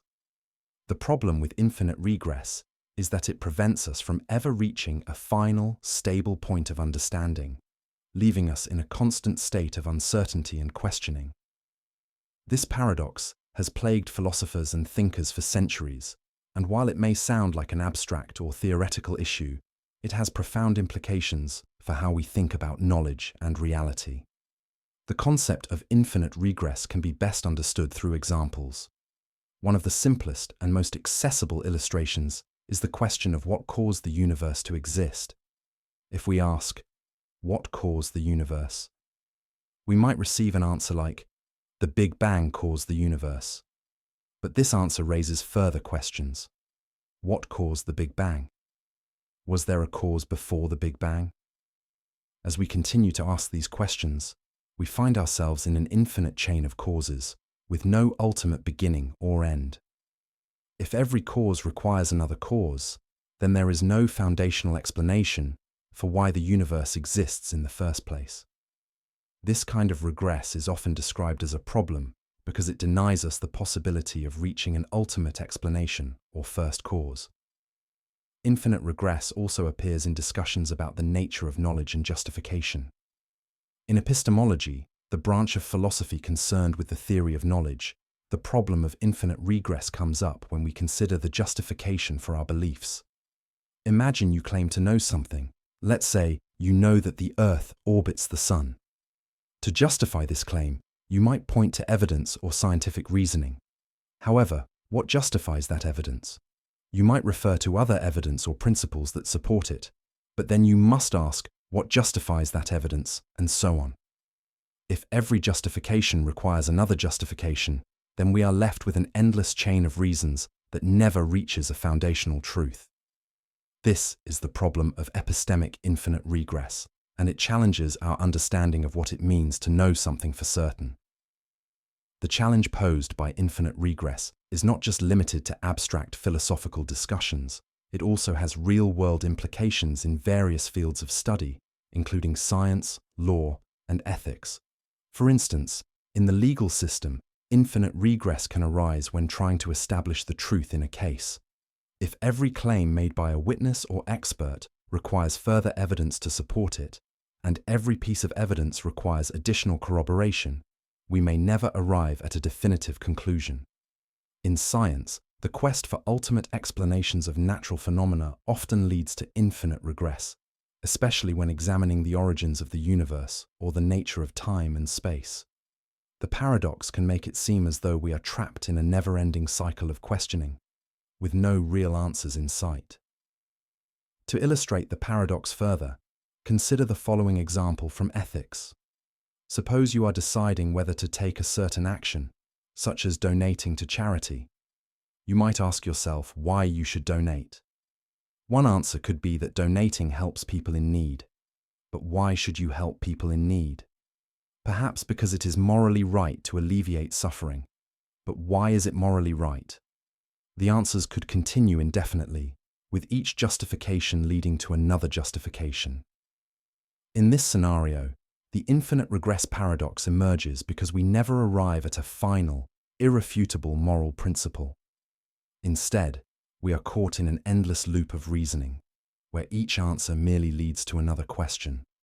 The problem of infinite regress has led philosophers to propose different ways of addressing it.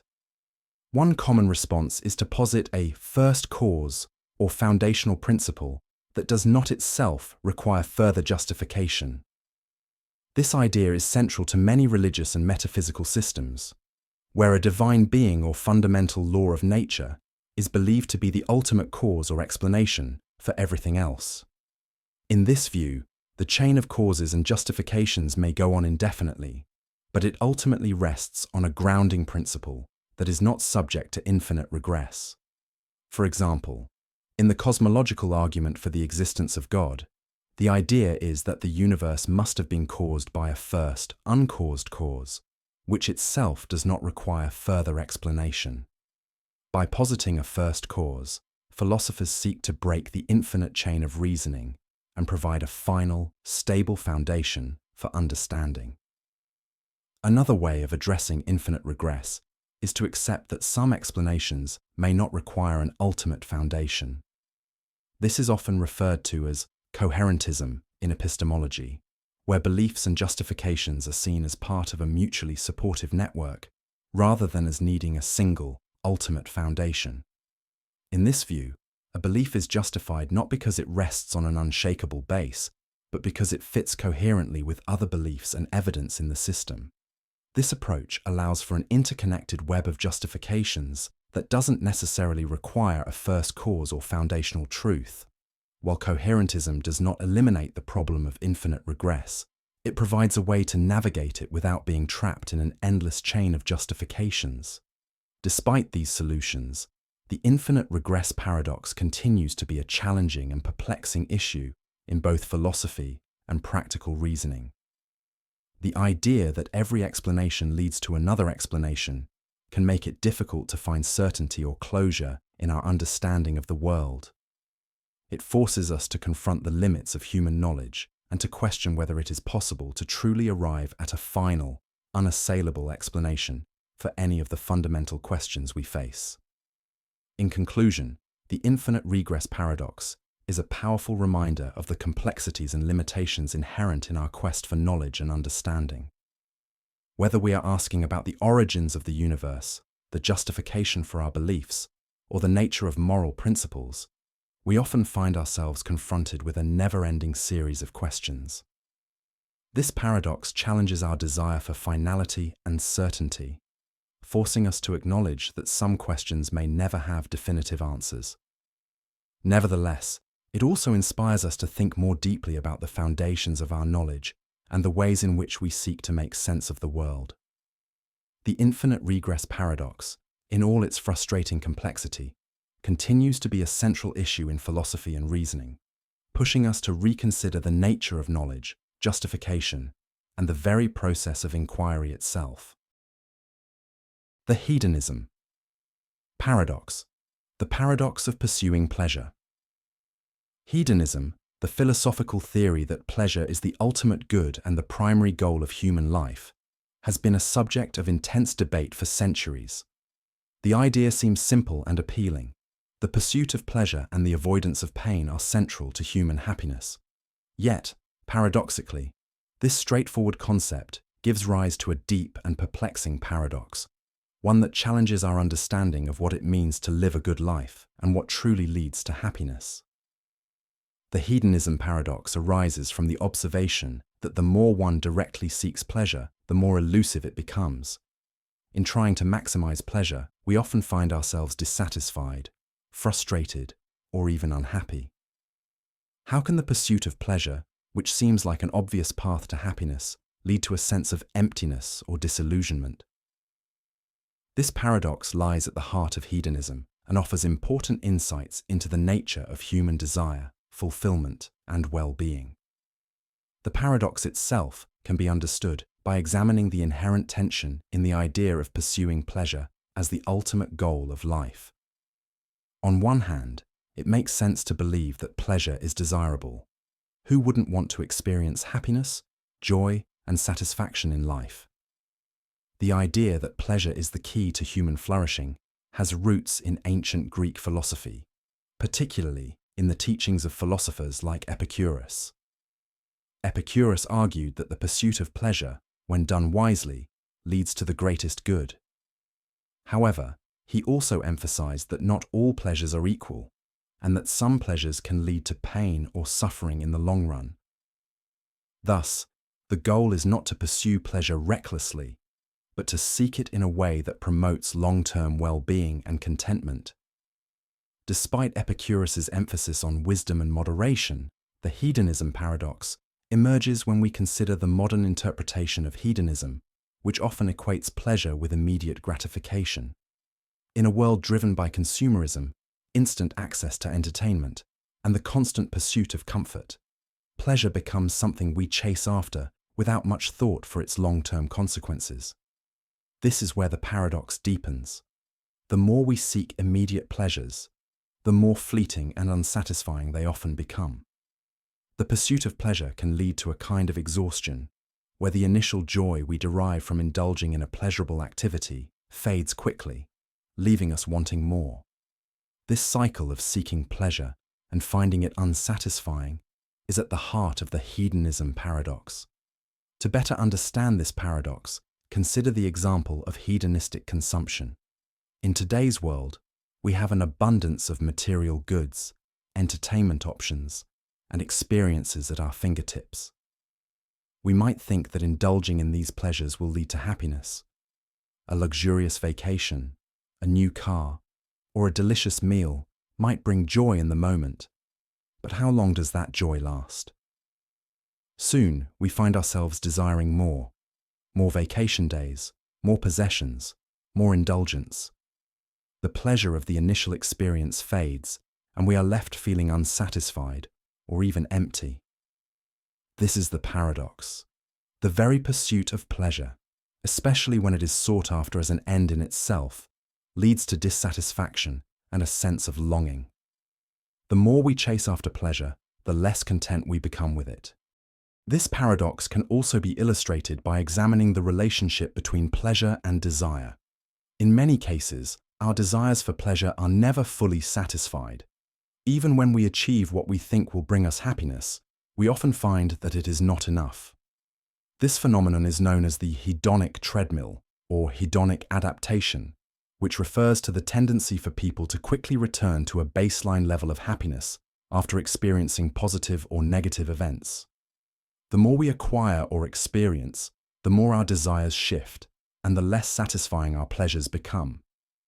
For example, consider a person who achieves financial success and buys a new house, believing that this will make them happy. Initially, they might feel elated, but over time, the novelty wears off and the pleasure fades. Soon they begin to desire something else, perhaps a larger house, a new car, or more exotic vacations. In this way, the pursuit of pleasure becomes a never-ending cycle, with no permanent satisfaction in sight.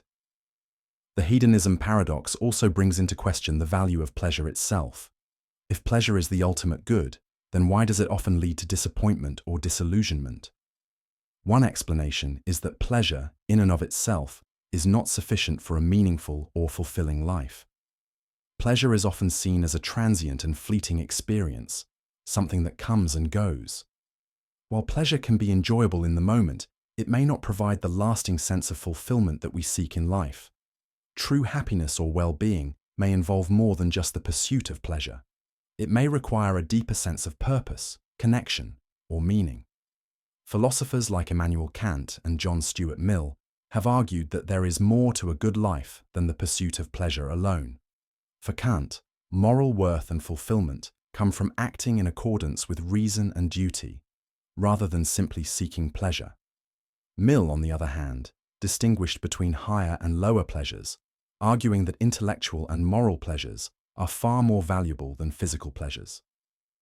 Both philosophers point to the idea that a life centered solely on pleasure may be a shallow and ultimately unsatisfying life. The hedonism paradox, then, suggests that the pursuit of pleasure, when taken as the sole purpose of life, may not lead to the lasting happiness we desire. Moreover, the pursuit of pleasure can also lead to negative consequences for ourselves and others. Hedonistic behaviors, when taken to extremes, can result in addiction, overconsumption, or harm to relationships. For example, excessive indulgence in drugs, alcohol, or food may provide temporary pleasure, but ultimately leads to physical and emotional harm. Similarly, focusing exclusively on personal pleasure can result in a lack of empathy for others and a failure to recognize the importance of relationships and community. The hedonism paradox, in this sense, exposes the dangers of pursuing pleasure without regard for the broader consequences of our actions. So, what does this paradox teach us about the pursuit of pleasure and the good life? Perhaps the key is to recognize that pleasure, while valuable, should not be the sole focus of our lives.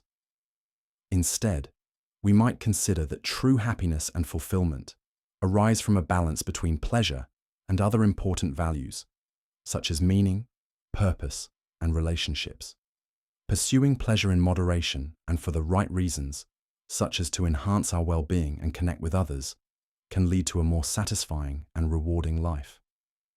The hedonism paradox encourages us to reflect on what truly brings us joy and to recognize that a life spent chasing after fleeting pleasures may ultimately leave us unfulfilled. In conclusion, the hedonism paradox highlights a fundamental tension in our understanding of happiness and well-being. While pleasure is undoubtedly a desirable and important aspect of life, the relentless pursuit of pleasure for its own sake often leads to dissatisfaction, frustration, and emptiness. This paradox forces us to reconsider the role of pleasure in our lives and to acknowledge that a truly fulfilling life involves more than just seeking immediate gratification. By balancing the pursuit of pleasure with deeper values such as meaning, purpose, and connection, we can avoid falling into the trap of infinite desire and find a more lasting and profound sense of happiness. Ultimately, the hedonism paradox challenges us to rethink our assumptions about pleasure and to seek a more thoughtful and intentional approach to living a good life. The paradox of selfishness. Is altruism the greatest form of self-interest? At first glance, selfishness and altruism seem to be two opposing concepts. Selfishness is typically understood as prioritizing one's own needs and desires above all else, while altruism suggests selflessly acting for the benefit of others without expecting anything in return. However, when examined more deeply, the line between these two ideas becomes blurred. The paradox of selfishness questions whether acts of altruism, often viewed as selfless, can actually serve as the highest form of self-interest. In other words, do we ultimately help ourselves by helping others? This paradox challenges our understanding of human motivation and raises intriguing questions about why we do good things for others in the first place. One way to approach the paradox of selfishness is through the lens of psychology. Studies suggest that engaging in altruistic behaviors can significantly improve our mental and physical well-being. When we help others, our brains release chemicals such as oxytocin and endorphins, which are associated with feelings of happiness and reduced stress. This is often referred to as the helper's high. For instance, volunteering at a local charity, offering support to a friend, or donating to a cause can all lead to increased feelings of purpose and emotional satisfaction. Interestingly, these positive effects are not limited to emotional well-being. Research indicates that people who engage in regular acts of kindness often experience lower blood pressure, better immune function, and even a longer lifespan. In this way, seemingly selfless actions create tangible benefits for the person performing them, suggesting that altruism may, in fact, be a sophisticated form of self-interest. Philosophers have long debated the motivations behind altruism and whether truly selfless acts are even possible. The concept of psychological egoism, for example, argues that all human behavior is fundamentally driven by self-interest. According to this view, every action, no matter how charitable it appears, ultimately aims to satisfy a personal need. Even when we perform acts of kindness, we do so because it makes us feel good, enhances our reputation, or relieves feelings of guilt. From this perspective, altruism is merely a disguise for more selfish motives. However, critics of psychological egoism argue that this interpretation oversimplifies human behavior. They point out that people often engage in acts of extreme self-sacrifice, such as risking their own lives to save others, without any clear personal benefit. These examples suggest that genuine altruism, while rare, can still exist independently of self-interest. The paradox of selfishness also appears in the world of social relationships. It is well documented that helping others strengthens social bonds and fosters a sense of community. People who are generous and supportive tend to build stronger networks of trust and cooperation, which can, in turn, provide future advantages. For instance, someone who consistently helps others is more likely to receive help when they themselves are in need. This reciprocal nature of altruism reflects the idea that self-interest and selflessness are not mutually exclusive, but instead reinforce each other. Furthermore, being perceived as kind and giving can enhance one's social status and increase opportunities for personal and professional growth. In this way, acts of altruism can function as a long-term investment in one's own success and well-being. Evolutionary biology offers another perspective on the paradox of selfishness through the concept of inclusive fitness. This theory suggests that altruistic behaviors evolve because they increase the survival chances of genetic relatives. For example, by helping a family member, an individual indirectly ensures the continuation of shared genes. This biological basis for altruism challenges the notion that self-interest and altruism are incompatible. Moreover, the idea of reciprocal altruism proposes that organisms, including humans, are willing to help others with the expectation that the favor will eventually be returned. This system of mutual aid enhances survival prospects and demonstrates how altruistic actions can be an adaptive strategy rooted in self-interest. Despite these compelling arguments, the paradox of selfishness remains unresolved. While it is clear that acts of kindness can produce personal benefits, not all altruistic behaviors are motivated by self-interest. People often perform acts of compassion in situations where there is no foreseeable reward. For example, anonymous donations to charity or helping strangers who will never be able to repay the favor challenge the notion that all human behavior is fundamentally self-serving. These examples suggest that humans possess a genuine capacity for selflessness, even if such behaviors occasionally align with personal gains. The paradox also raises profound ethical questions. If all altruistic acts are, at their core, motivated by self-interest, does that diminish their moral value? Some philosophers argue that the purity of an action depends on the absence of selfish motives. According to this view, true altruism requires an individual to act solely for the benefit of others without any consideration of personal reward. On the other hand, others suggest that the outcomes of altruistic behavior matter more than the motivations behind them. If helping others improves lives and strengthens communities, does it really matter whether the helper derives personal satisfaction? This debate highlights the complexity of human motivation and the difficulty of drawing clear lines between selfishness and selflessness. Ultimately, the paradox of selfishness challenges us to reconsider our assumptions about why we engage in acts of kindness. It suggests that the boundaries between self-interest and altruism are not as rigid as they appear, and that these seemingly opposing forces may, in fact, be deeply interconnected. Whether motivated by a desire to feel good, strengthen social ties, or uphold moral values, our acts of generosity often serve multiple purposes simultaneously. Rather than viewing altruism and selfishness as mutually exclusive, perhaps the truth lies in their coexistence. That by helping others, we also help ourselves in ways we might not fully realize. This realization not only deepens our understanding of human behavior, but also encourages us to embrace kindness as both an ethical and practical path toward a richer, more connected life. The Olbers Paradox. Why is the night sky dark? Olbers' paradox is one of the most intriguing questions in cosmology, challenging our understanding of the universe and the nature of light. At its core, the paradox asks a deceptively simple question. If the universe is infinite and filled with an endless number of stars, why is the night sky dark?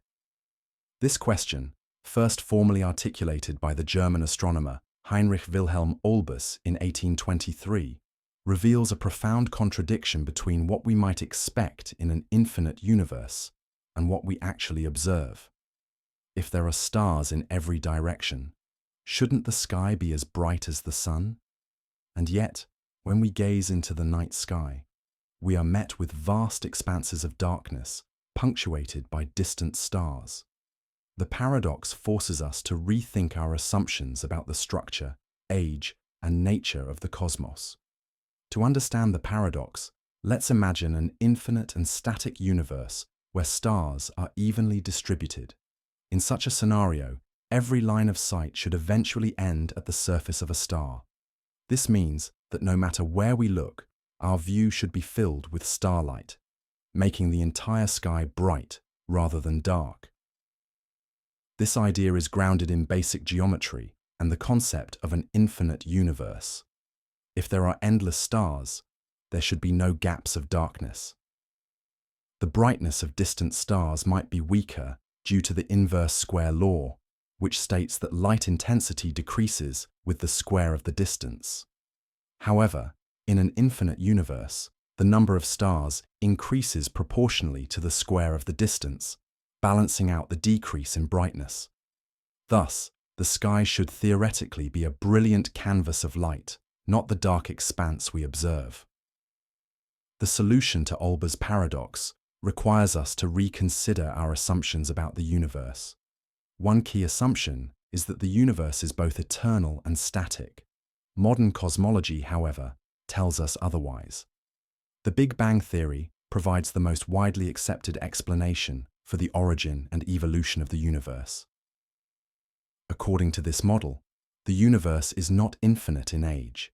It had a beginning approximately 13.8 billion years ago. This finite age means that the light from stars beyond a certain distance, called the observable universe, has not yet had enough time to reach us. As a result, we only see a limited portion of the cosmos, leaving the rest of the sky in darkness. Additionally, the universe is expanding, a discovery first confirmed by Edwin Hubble in the 1920s. This cosmic expansion means that distant galaxies are moving away from us, causing their light to be redshifted, stretched to longer wavelengths. This redshift moves visible light into the infrared and microwave regions of the spectrum, making it invisible to the human eye. The combined effects of the universe's finite age and ongoing expansion explain why the night sky is not flooded with starlight. Another crucial factor is the cosmic microwave background radiation, CMB. This faint glow is the afterglow of the Big Bang itself, representing the oldest light in the universe. Although the CMB fills the entire cosmos, it is invisible to our eyes because it lies in the microwave range of the electromagnetic spectrum. If our vision extended to microwave wavelengths, the sky would appear bright everywhere. The existence of the CMB not only resolves Olbers' paradox, but also provides strong evidence for the Big Bang theory. The life cycle of stars also contributes to the darkness of the night sky. Stars are not eternal. They are born, live, and eventually die. Over time, some stars exhaust their nuclear fuel and fade away as white dwarfs, neutron stars, or black holes. This cosmic recycling process means that not all regions of the universe are perpetually illuminated. The light from ancient extinguished stars no longer reaches us, further contributing to the dark sky. Modern astrophysics also suggests that dark matter and dark energy play significant roles in shaping the universe. Although these mysterious components do not emit or absorb light, they influence the universe's expansion and structure. Dark energy, in particular, accelerates the expansion of the cosmos, pushing galaxies further apart and reducing the intensity of their light as it reaches us. This accelerated expansion further ensures that distant starlight becomes increasingly faint and eventually invisible. Mathematically, the paradox can be analyzed using integral calculus to calculate the cumulative light from all stars in an infinite universe. When we account for the effects of redshift, the finite age of the universe, and the absorption of light by interstellar dust, the total intensity of light reaching us becomes finite rather than infinite. This mathematical approach aligns with observational data and supports the idea that the night sky's darkness is a natural consequence of cosmic evolution. Philosophically, Olber's paradox touches on profound questions about the nature of existence and the limits of human observation. The fact that the sky is dark suggests that the universe is dynamic and evolving rather than static and eternal. This insight challenges the classical view of an unchanging cosmos and supports the modern understanding that the universe has a history, a beginning, and an ongoing expansion. In conclusion, Olber's paradox is more than just a curiosity. It is a window into the fundamental nature of the universe. The dark night sky is not an anomaly, but a consequence of cosmic history, expansion, and the limits of observation. The resolution of the paradox through the Big Bang theory, cosmic expansion, and the concept of the observable universe has transformed our understanding of cosmology. As we continue to probe deeper into the cosmos with advanced telescopes and theoretical models, the paradox reminds us that even the most ordinary observations can reveal profound truths about the nature of reality. The night sky's darkness, far from being a mystery, is a testament to the dynamic and ever-evolving nature of the universe we inhabit.